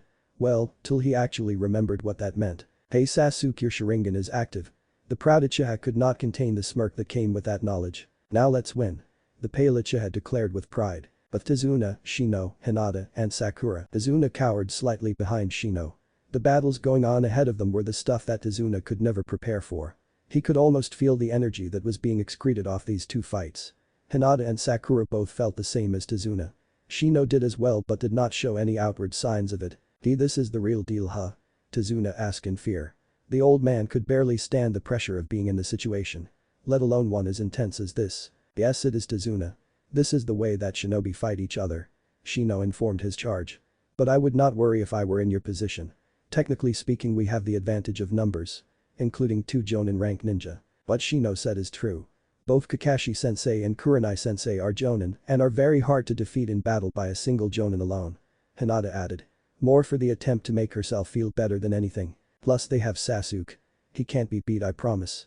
Sakura called out confidently. She truly had faith in her self-proclaimed idol and love. Tazuna looked confused before facing the young pink-haired girl. Which one is that again? Sakura looked shocked at first but put on a smile when she realized that this gave her the chance to brag about him. Oh, he is the one with the dark hair, deep mysterious eyes, and pale skin. He was the #1 rookie of the year back at the academy too. He comes from a really cool clan called the Uchiha. Sakura rattled off in a matter of seconds and thoroughly confused Tazuna. Is that the one with the silted eyes? Again Sakura jerked backwards as if she had been struck. What? No. That idiot is Naruto. The one that hurt my precious Sasuke. She said with hearts in her eyes. Pardon my intrusion on your description, but why exactly is Sasuke precious to you? Hinata asked quietly. Sakura put her finger to her chin to think. Because there is not a single flaw to him. Think about it. He has something for everyone to like. I personally like his hair. She drifted off into her dreamland. Hinata, Shino and Tazuna all sat there and thought, while keeping aware of the ever-changing situations of the fight and thought on her words. Instantly all 3 of them came up with answers. He is mean. Hinata spoke softly. He does not value teamwork. Shino analyzed. He is way too cocky. Tazuna finished. Sakura looked so mortified that she was barely able to speak. What and none of that is true. Sakura said with a horrified expression. She simply could not believe that anyone really, could see any imperfection with him. He was simply perfect. If Ino were here she would agree. Sasuke is perfect. Well, I may not be Sasuke, but I came to help.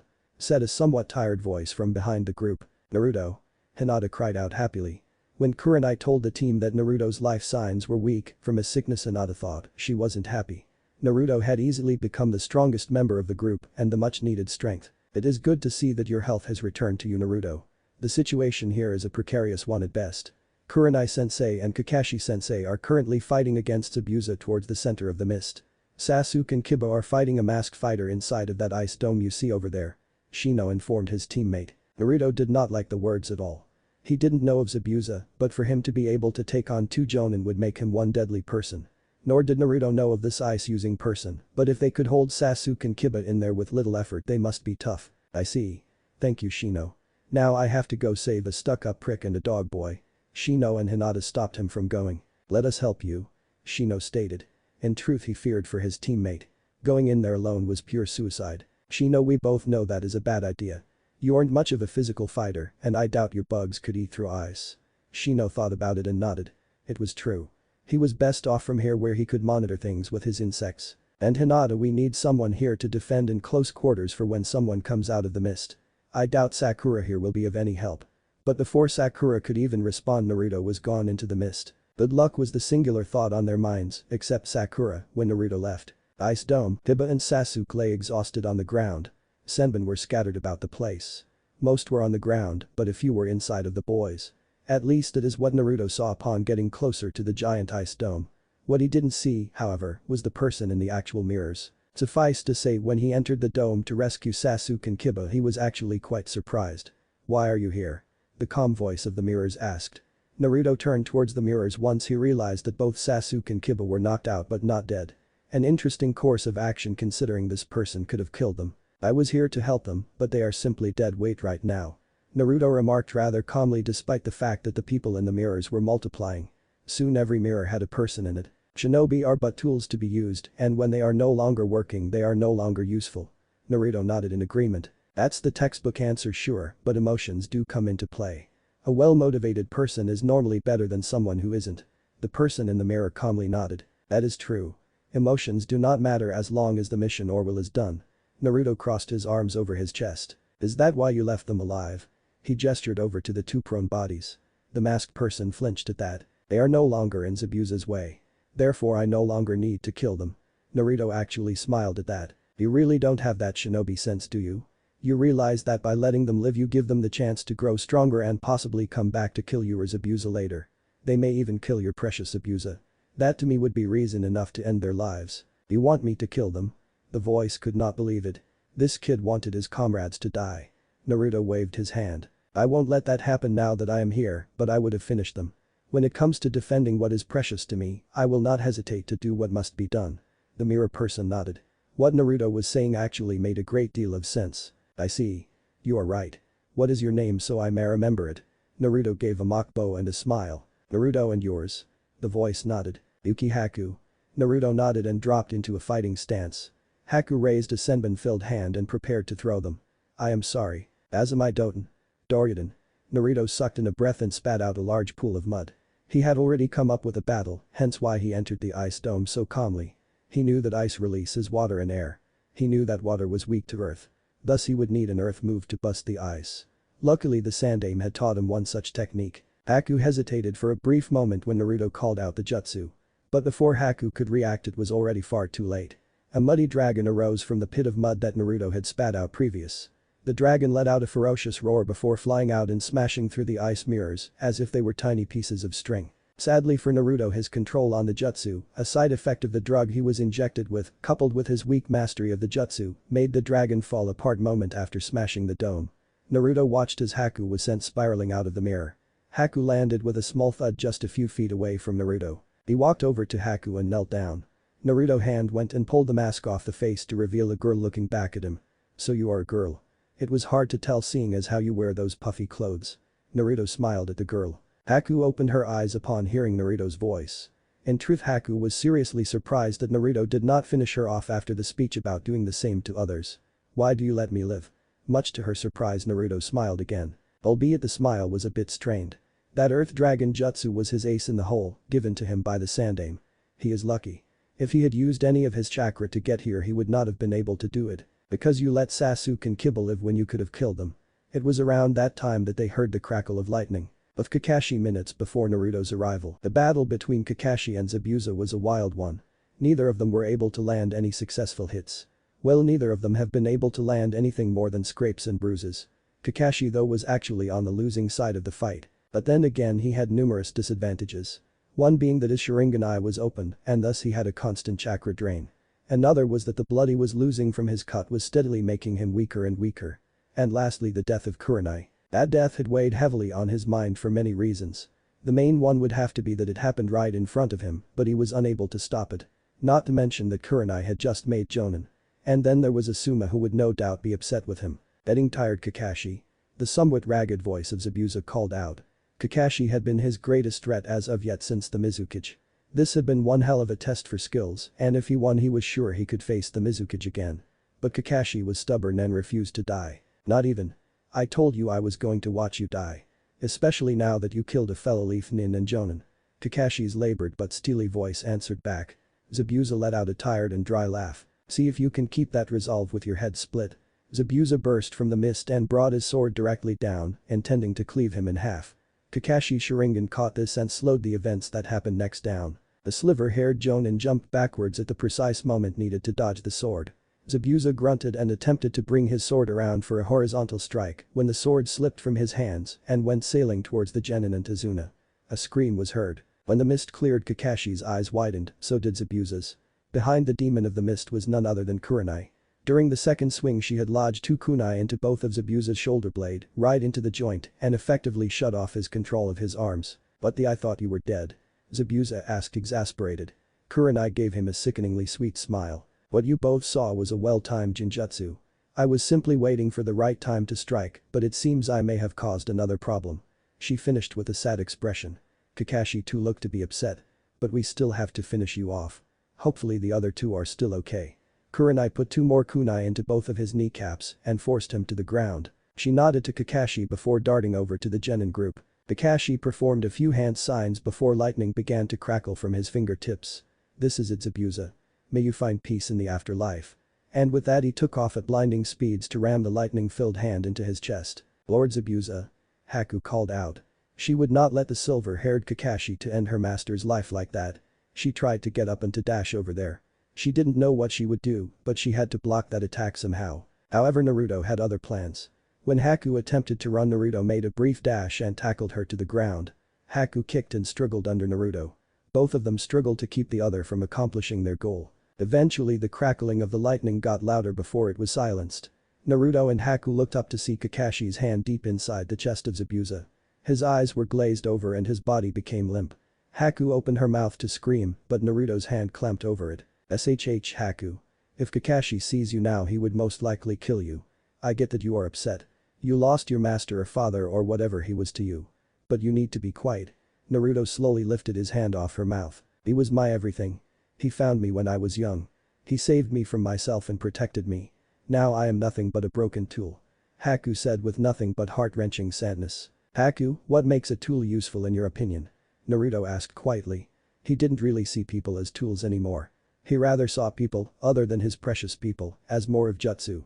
Each one was perfect for a situation and if used properly can have wonderful effects. A purpose or something to live for. She answered simply.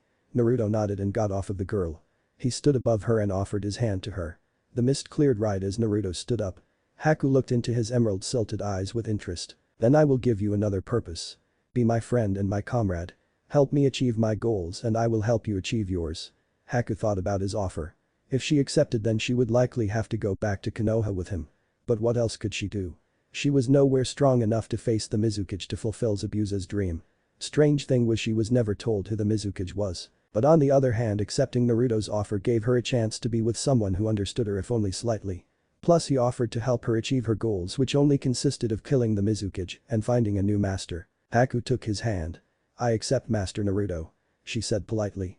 Naruto blushed at the use of master in his name. You don't have to call me that. Haku frowned. Unless you want to. Just try not to do it in public. It may give off the wrong vibe. The wrong vibe? Haku asked, tilting her head. Naruto sighed. We will talk about it later. Right now let's get back to TH. He was cut off by the sound of a wooden cane hitting the metal of the bridge. I love it when a plan comes together. Thank you for killing Zabuza. He was all used up anyway and damn expensive. Gato said with a smirk, behind him a small army of bandits. They all looked around with smirks. Especially when their eyes landed on Haku. Hey, you're that brat that broke my arm. Hey fellas, kill her first. Can we play with her first? A random bandit called out from the mob. Gato pushed his glasses up and shrugged. If you want. The mob gave out a howl of energy. Not 2 seconds later a bolt from a crossbow landed right in front of them. Everyone looked to see little Inari with a horde of pissed off villagers behind him. Time for some payback. Inari called out and not a moment was wasted as the horde charged forward. It was actually quite the sight for the bandits and Gato. To see 60 some odd people rushing at you with various sharp items or just plain fists practically foaming at the mouth. Their eyes practically screamed for their blood. Needless to say it was a practical bloodbath. Those that weren't outright killed jumped off the unfinished bridge into the harsh water below. Sadly, those men died too. Heck, even Gato jumped off the edge instead of being gutted. It was a proud day for the villagers indeed. Back with the Konoha teams. Currently Team 8 and Team 7 were at Izuna's house with a critical Sakura on the couch. When Zabuza's blade left his hands it went spinning over and cut Sakura pretty deeply on her stomach. Kurenai knew that it was her fault this happened, so she had spent every second using all of her chakra to heal her. Sasuke and Kiba and Akamaru were currently in the room Naruto slept in. They had all the needles pulled from their skin and were laid to rest. Truth be told their wounds weren't even that bad, but Haku had hit every point needed to put them down harmlessly. Speaking of which, Kakashi and the other 2 genin from Team 8 were talking with the ice user. Naruto sat next to Hinata and Shino, while Kakashi and Haku sat at a table, each on the opposite end. So Haku is it? The jonin asked simply. Haku nodded back. Yuki Haku. Yes, that is my name. Kakashi nodded and rubbed the back of his neck. And here I thought all of your clan was wiped out. What are your plans now? Haku instantly looked to Naruto. Naruto sheepishly rubbed the back of his head but nodded anyway. I plan to return to Konoha with Naruto. Kakashi raised a brow at that. Why would she want to come to Konoha? And how was Naruto involved in all this? Well, first things first, why do you want to come to Konoha? Kakashi asked in an extremely serious tone of voice. This voice was nothing like the voice he normally used. This voice was all business. Naruto told me that Konoha values bloodlines. I am the last of clan and would be more than willing to re-establish my clan in Konoha. But I will only mate on my terms. Haku responded in an icy tone. Kakashi nodded. Many females went that route too and the Yondaime is an understanding man and would most likely allow that. Well, I see no reason why that wouldn't be allowed. The Yondaime is a generous man and would allow you into Konoha. Plus he has a pretty good reign on the council, so I am sure that they will accept your terms. Naruto's eyes narrowed at that. The Yondaime was not as generous as Kakashi was making him out to be. Haku caught that look and frowned slightly. At any rate it is late and we should all be getting some rest. And with that everyone split and went to their separate rooms. Kurenai stayed behind to watch Sakura and to clean up Tsunami and the bloodstains. She was sad that the woman had died, but was proud that she had become the symbol of pride for Inari. On the roof late at night, Naruto stared at the moon with worry. The events of today were simply a stepping stone to the real fights of life. The blood he saw today was but a taste of how things really worked for a shinobi. It was his line of work after all. He would have to be a part of it at one point. He heard a slight creaking on the wood. He turned around to see Haku sitting next to him and staring at the moon as well. "Do you not like your Yondaime?" she asked quietly. Naruto sighed to himself. "It's not that I have a problem with him. It's him who seems to have a problem with me. He glares at me all the time and treats me like the scum of the earth even though I have done nothing wrong. I live on my own. I train with one other person. And now I have a team and you. That is a grand total of 5 people I even talk to. I'm not bothering anyone." Haku nodded in understanding. She knew what it was like to be persecuted for just being alive. "I know what that is like. In my homeland there is a civil war going on right now over bloodlines. My father was one of the people who hated and fought against bloodlines. My mother actually had the same one as me. But when my father found out he killed her and tried to kill me. I used my power to kill him before he could harm me. I ran from my home and that's when Zabuza found me." Naruto nodded. Though he wondered what it would be like to fight alongside his father. The cool things they could do together. Maybe they could become famous as a duo or something of that nature. "Naruto?" Haku called out quietly. "Yes." He responded, slightly curious too as what she was going to ask. "Do you know who your parents are?" Naruto frowned at the moon. He was quiet for several minutes and Haku thought that she had offended the pale boy. "No I don't but I hope to meet my father someday. He is alive and that's all I know about him. If my mother is alive then I hope I get to meet her too." Naruto responded with a slight smile. "How do you know he is alive?" she asked, referring to his father. "My grandfather of sorts told me.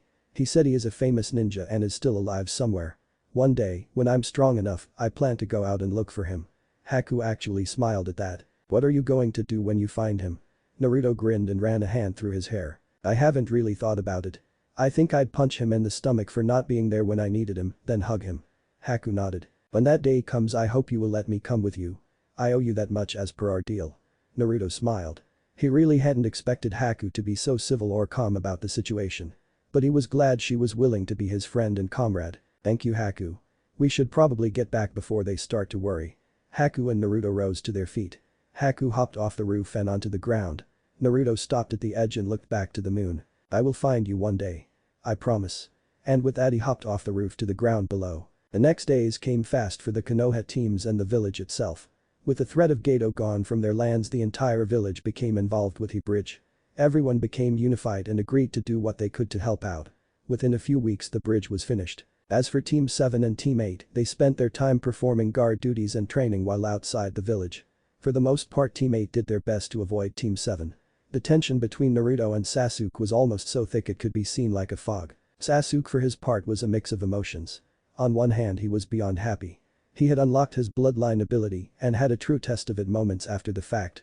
He was angry with himself because he lacked the speed to make the most of it. With those thoughts in mind he dove into his training harder than ever before. Naruto was pretty much just one emotion. Anger. He had found out, through a spar which ended badly for the Uchiha, that Sasuke was the one that had poisoned him in an attempt to get all the glory. What made it worse was that Kakashi attempted to defend Sasuke's actions as if it was all just a misunderstanding. Haku had a most interesting position. She had decided that if she was going to become trustworthy then she would need to help out. So that is what she did. She used her impressive speed to help builders at the bridge. She used her fighting skills to help Naruto train. The two had become a deal closer over the few weeks. Which both were grateful for. Naruto never really had someone just sit and listen to him who shared his same pain. Haku knew the pain of being persecuted simply for being alive. And no matter how hard you tried you would never be accepted simply because of your blood or how you look. Still he was simply amazed at how fast she was willing to bond with Naruto after Zabuza. But Naruto chalked that up to how she was raised by Zabuza. He must have always been around her and gave her orders and thus a purpose. Naruto guessed that he must have said something that made Haku see him in a Zabuza-like light. Not that he was complaining. Kurenai actually smiled more than she had in a while. During the moment of conflict with Zabuza and the now friendly Haku, her team had performed exactly how she would have expected. Well Shino and Hinata had. Naruto had too, but charging into a battle alone against an enemy of superior skill was not something could condone. Nevertheless, she was proud of her team.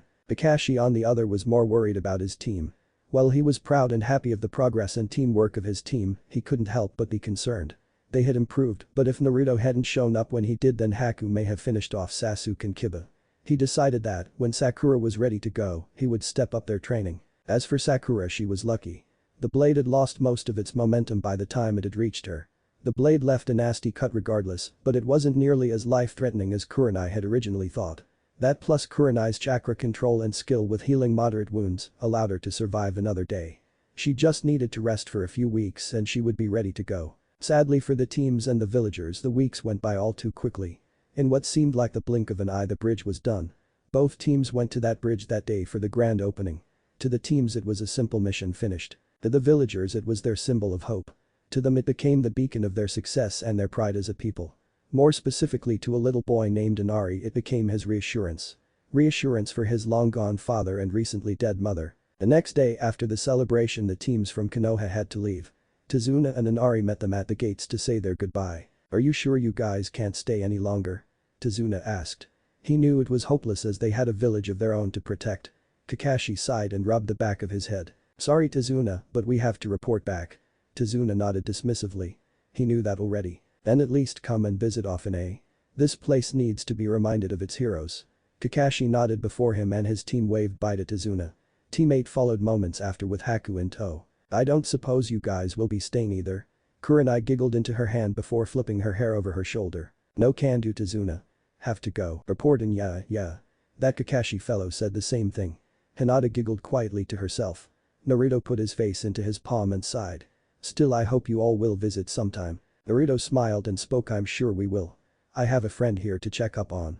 Inari blushed and kicked a stray pebble that was by his foot. "Boo. Inari." Tazuna looked to his grandson as he kicked the rock. Naruto nodded to them both. "Yep. He has one hell of a goal and I would love to see his progress on it one of these days." Naruto smiled a strange smile. It was full of life. It almost made him seem more normal. "Sorry to cut this short, but we really have to go." Tazuna and Inari nodded at Kurenai's words. Teammate waved, plus Haku, at Tazuna and Inari as they left to try and catch up with Team 7. When they were gone, Tazuna knelt down to Inari's level with a smile. "You know, we still need to name the damn thing." Inari looked to the ground as if the name for the bridge would come out of the soil itself. Tazuna decided to throw his vote at while Inari thought about it. "How about the Great Konoha Bridge?" Inari nearly frowned at that name. It wasn't bad, not at all. It just didn't give enough credit to the one that had inspired him to go and collect the people. The one that had fueled Inari's fire now and for ages to come. "I got it. The Great Tsunami Bridge." With teammate walked back to Konoha at their own and relaxed pace. They had just been put through the rings and they had come out stronger because of it. Of course that didn't mean they were ready for the next one so soon. They were tired and wanted a solid night of rest within the safety of their own home. Kurenai and Hinata were talking about Hiashi. The young Hyuga would look down every now and then, while Kurenai would put a hand on her shoulder to comfort the young girl. Shino would pitch in every once in a while. Mostly to assure Hinata, based on his logical reasoning, that she wasn't useless. Naruto listened in with a smile. He had nothing to say really as he wasn't exactly the comforting type of person. He had managed to remain silent for most of the trip until Haku appeared next to him. "Naruto, can I ask you a question?" Naruto blinked but nodded. "Sure thing Haku." The girl seemed a bit reluctant to speak, but eventually she did. "What does Konoha look like?" Naruto put a finger to his chin to think. "Trees. Lots of trees and nature." He really couldn't think about how it looked as he never really paid too much attention to it. He was a shinobi. Not a tourist. "Are the people really as bad as you say they are?" This was her actual question. Granted, she really did want to know what it looked like, and from what Naruto said it was already better than her homeland. She was just more concerned about how she might be treated. "For me, yes. For you, no," he said. Haku looked to him in hopes of getting a better answer, but Naruto refused to say another word about that. Naruto had just grown tired of being asked about a place he held very little love for. "Thank you for your wisdom, master." Haku straightened her stance and walked side by side of her master. Naruto nodded and kept walking.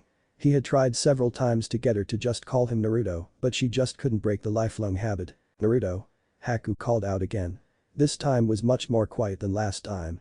If Naruto had to guess, it was because she didn't want to feel like she was bothering him. "Yes, Haku?" The girl looked to the floor for a moment. "Where does your strength come from?" Naruto blinked at that. It was actually a pretty good question that he hadn't put too much thought into. Now, however, he was sort of put on the spot. "I'm not really sure myself. I don't exactly consider myself strong because I don't believe that simply training makes one become better. Training is necessary, sure, but many people rely too much on pure physical strength to determine how strong they are.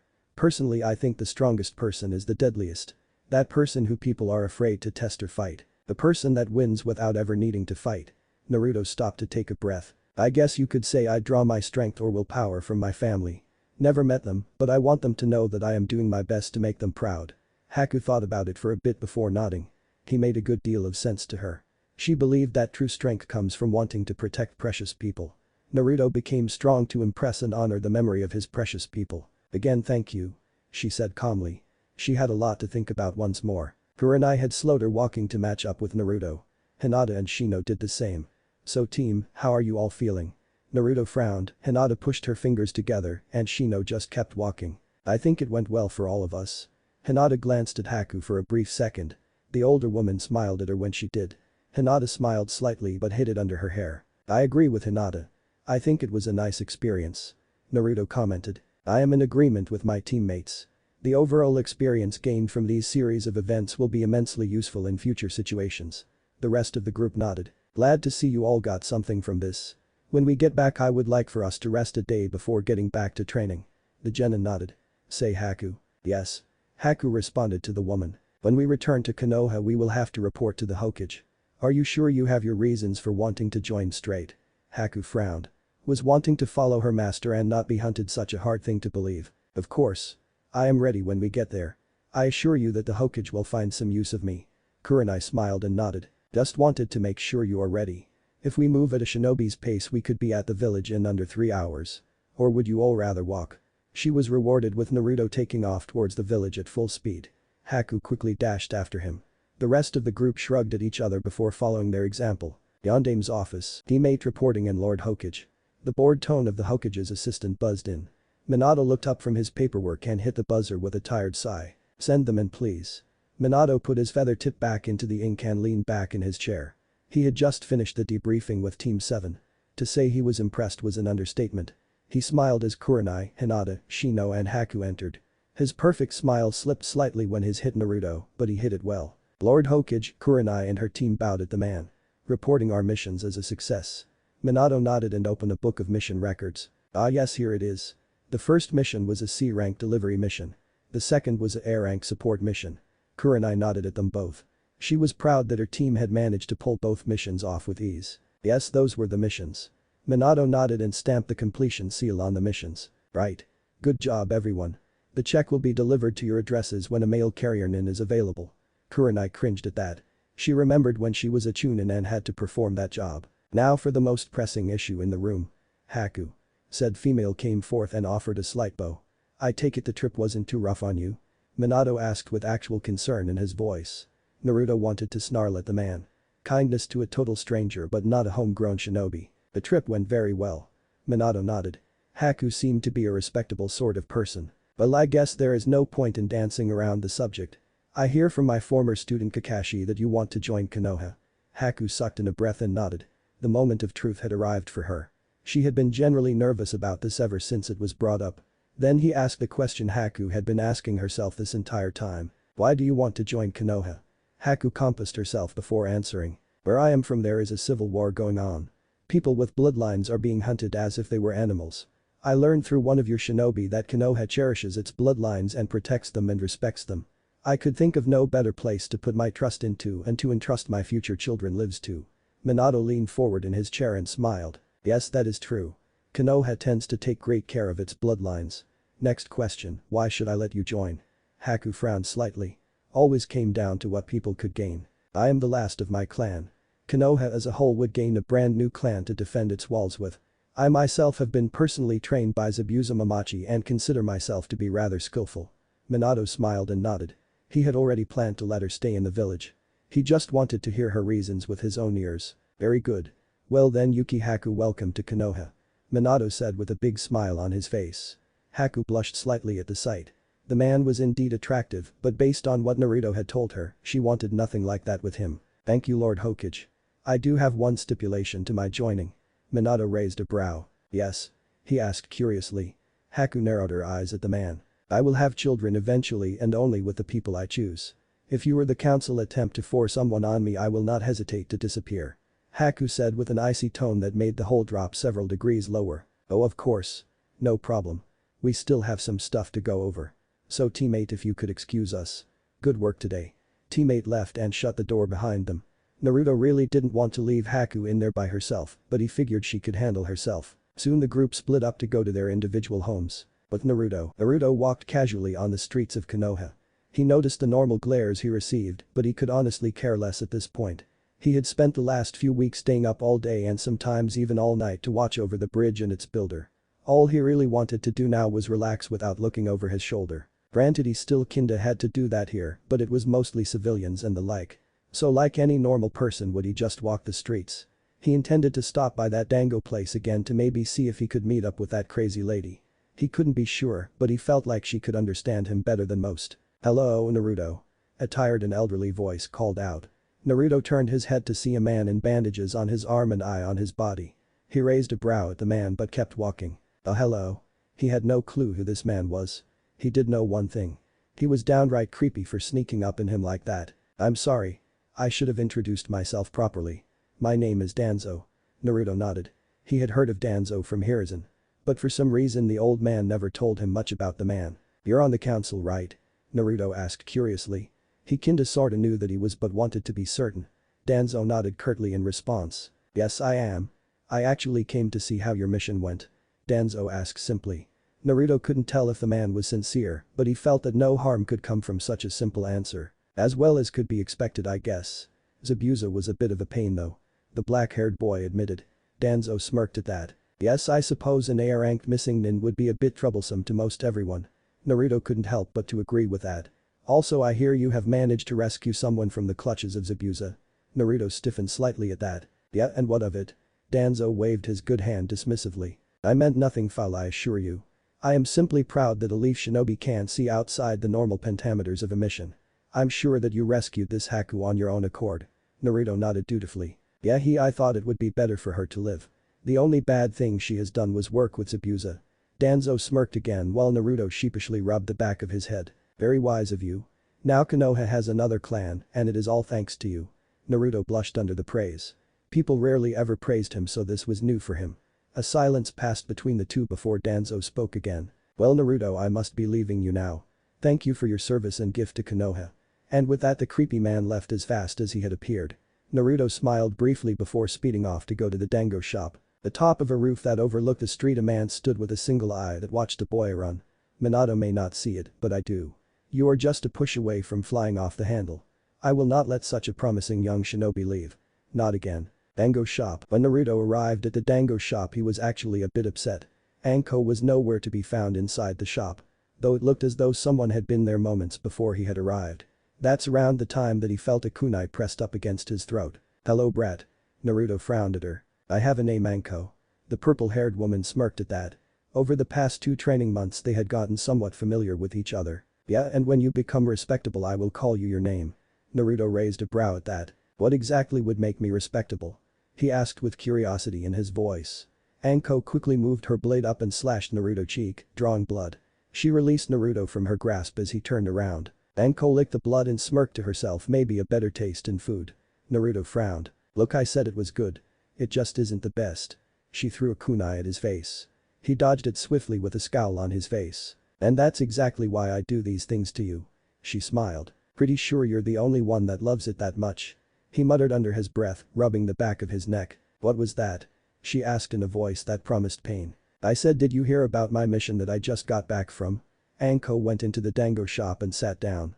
She motioned with a hand for him to come and sit down. No, but I imagine that you'll tell me. She deadpanned. Naruto sighed but begun his tale regardless.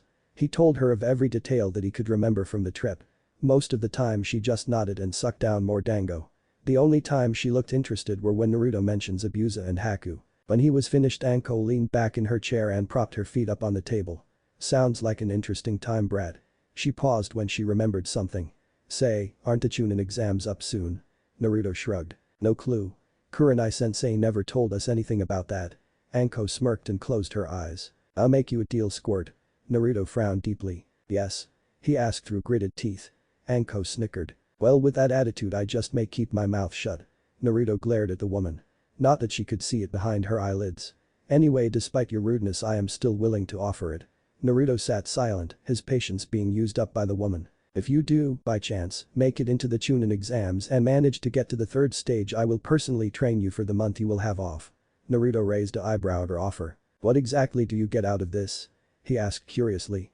Not that he was ungrateful, but he would rather know if he was being used. Entertainment mostly, but I do have another reason. I have something that needs to be passed down to you. Naruto's eyes widened slightly. He opened his mouth to ask what exactly it might be, but Anko waved a finger in front of her. I will tell you when and if you make it. Trust me when I say that you will want to make it. Naruto shut his mouth and nodded. Well, I still have to go see the old man. I'll catch you later, Anko. He dashed out of the dango shop, his pale skin glowing in the sunlight. Anko shook her head as she watched him leave. Only you, Naruto, could get away with calling the Sandaime that. Naruto's apartment, so there I was. Jumping through the trees in a mad dash to get to the bridge and to save the day. Naruto struck a victorious pose. He was telling a rather elaborate retelling of his missions in Kusa and the Land of Waves. Hiruzen for his part listened intently and laughed with the boy. He knew damn well that Naruto was stretching a few details, but that didn't matter. The child was happy and proud of himself, and that is what mattered. Did you save the day? He asked, giving in to the boy's childish fantasy. You bet I did, old man. I rescued Sasuke and Kiba, defeated and rescued Haku, and helped defend the bridge. The Sandaime laughed at Naruto as he danced about his room with elaborate dance of his victory. Naruto's voice practically dripped excitement. Well, I am very proud of you, Naruto. You did better than I could have ever hoped for. In fact, I have a gift for you. I knew jutsu for you to practice with. He reached into his red and white robes and pulled out a scroll. Naruto walked over to it and picked it up. He opened it and read. Heian. Gakakyu no jutsu? He asked. Sarutobi smiled and nodded. That's right. It's a staple jutsu for most of Konohagakure. In fact, the Uchiha clan is very well known for this jutsu.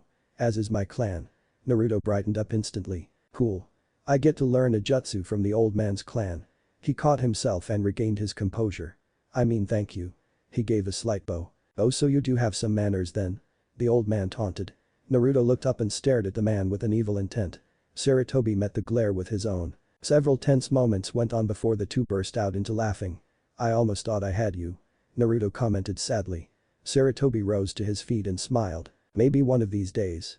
For now, get some rest as I must leave. Remember, Naruto. I am very proud of you. The Sandaime vanished in a swirl of air. Naruto sluggishly walked into his bedroom and collapsed. A single thought on his mind at the time. What would I do without you, old man? 3 days later, Naruto sat at training ground 8 with a smile on his face. He hadn't been doing anything but practicing the jutsu the Hokage gave him. He had actually grown rather curious to the reason his team hadn't done any missions. Moments later, Hinata had made her presence in the training area known. Naruto smiled at her as she blushed for being louder than a mere squeak. He somewhat frowned when he felt an unusual feeling inside his chest. His heart, to be more certain. Soon Shino joined them as well, and Naruto could not be more happy. The truth was that he had actually missed the bug user. His way of making things seem so much simpler often made Naruto happy, as he had a tendency to overthink some things. When Kurenai showed up, she wore the biggest smile Naruto had ever seen her use. Well, it's that time. She spoke ominously. The three genin shared looks of confusion before their sensei clarified. The Chunin exams. The three genin stiffened. Do you think we are ready for that, Kurenai-sensei? Hinata asked curiously. The two boys nodded in agreement with her. Of course I believe in you all, but the decision is not up to me. Seeing the confused looks on her genin's faces, she handed out 3 sheets of paper. If you want to participate, then you must sign these and bring them to the academy in 5 days' time. And just like that. Kurenai was gone in her traditional swirl of leaves. Naruto furiously wrote his name on the sheet without a second thought. Shino found this rather interesting and deciding to act on it. Naruto, do you feel your skill is great enough to join without debating whether or not this is the best choice? He asked. No insult meant in his words. Just mere curiosity. No, I don't, although they are pretty good among genin. I wrote on there because I believe we have a real chance at winning this. I believe in our team. Don't you? Shino merely pushed his glasses back up. It does not matter whether I believe in our team or not. I do not believe we have the necessary experience to compete with teams who are older than us. Naruto sighed deeply. His teammate did have a point. He always did. But Shino. Wouldn't this be the time to get that experience? Hinata added in, causing Naruto's head to shoot up with joy. Yes, Shino, Hinata has a point. We could learn how other village ninja fight. How they use team tactics. How they… Alright, I can see to your point. But if any of us become seriously injured or find that they cannot finish, we will pull out right then and there. Understood. Hinata and Naruto nodded while Shino filled out his paper. Hey Hinata, why do you want to join the exams?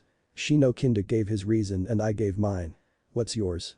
Hinata finished writing and looked up. To make my father proud. She states simply. Naruto analyzed her face with a frown.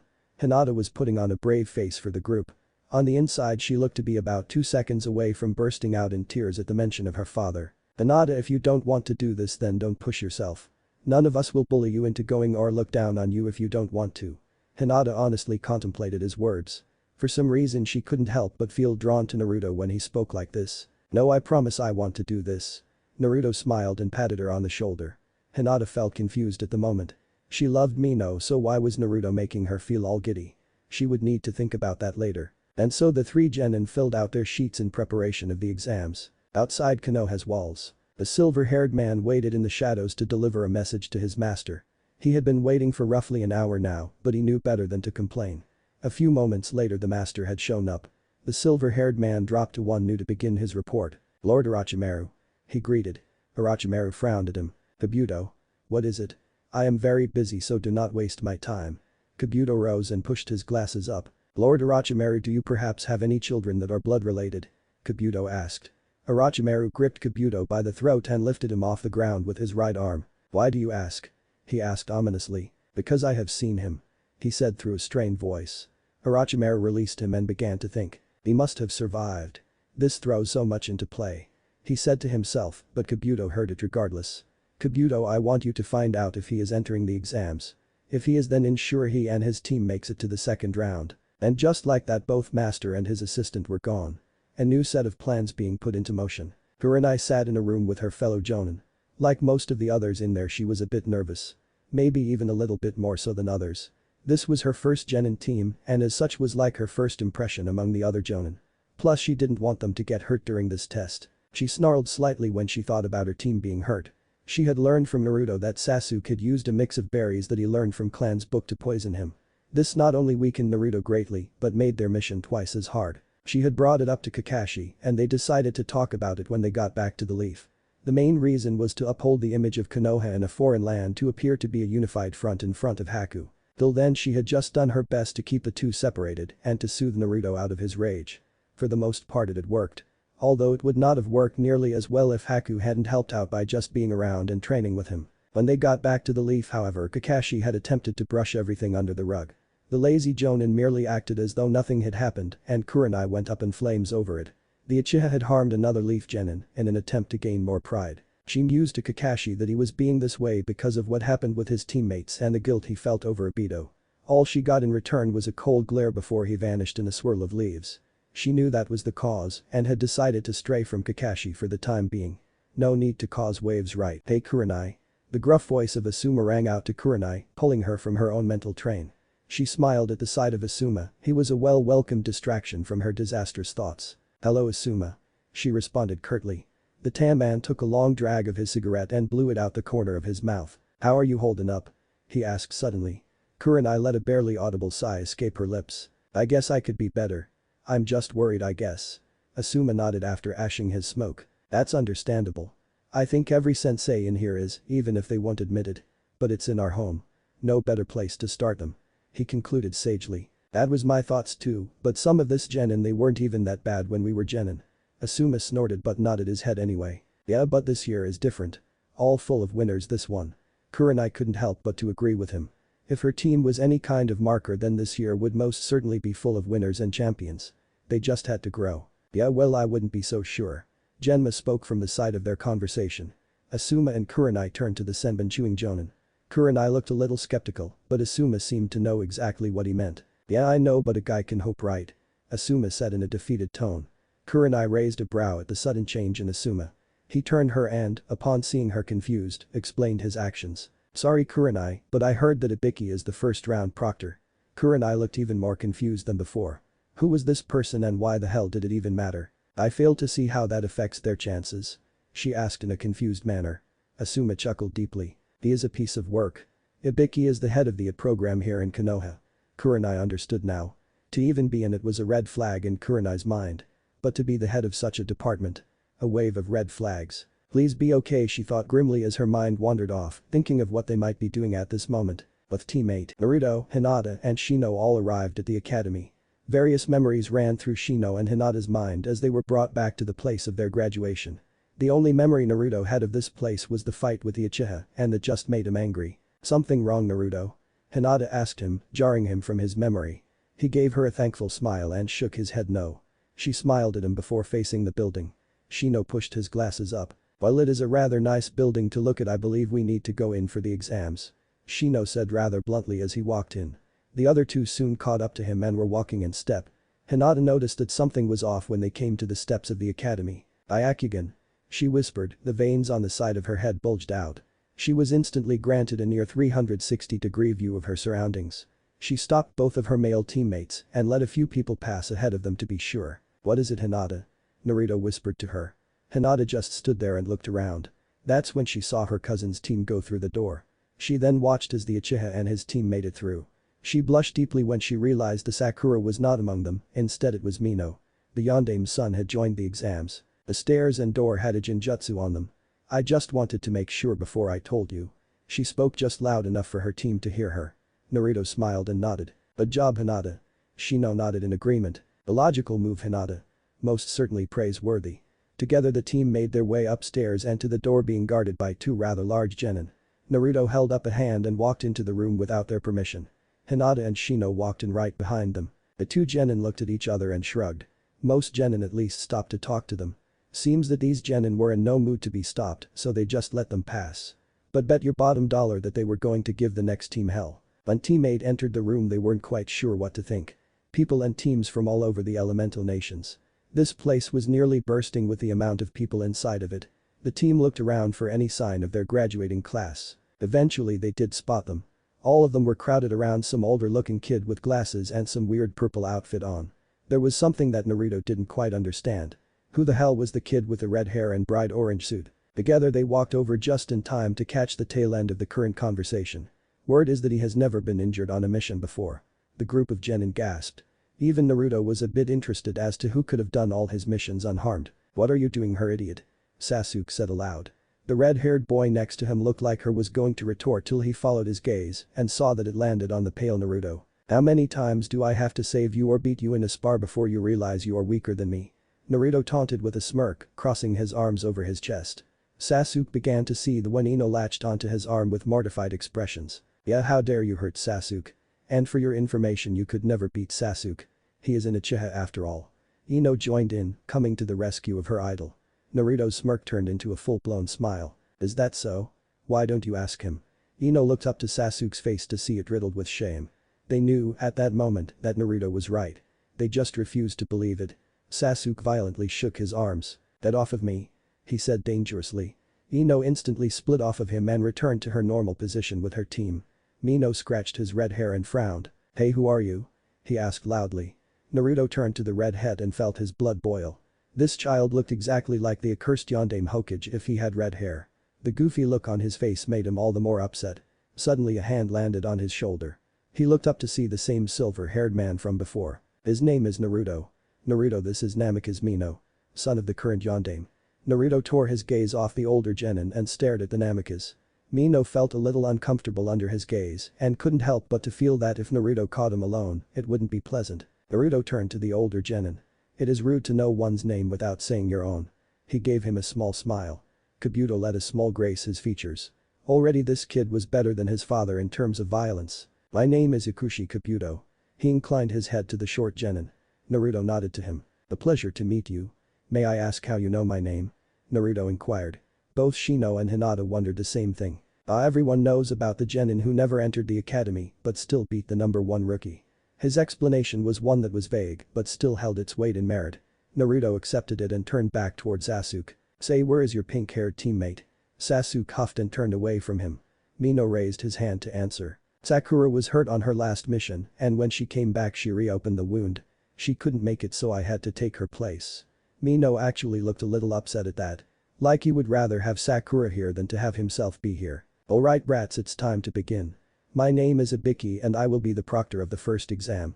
If you will follow me into this room we can begin the first stage of the exams.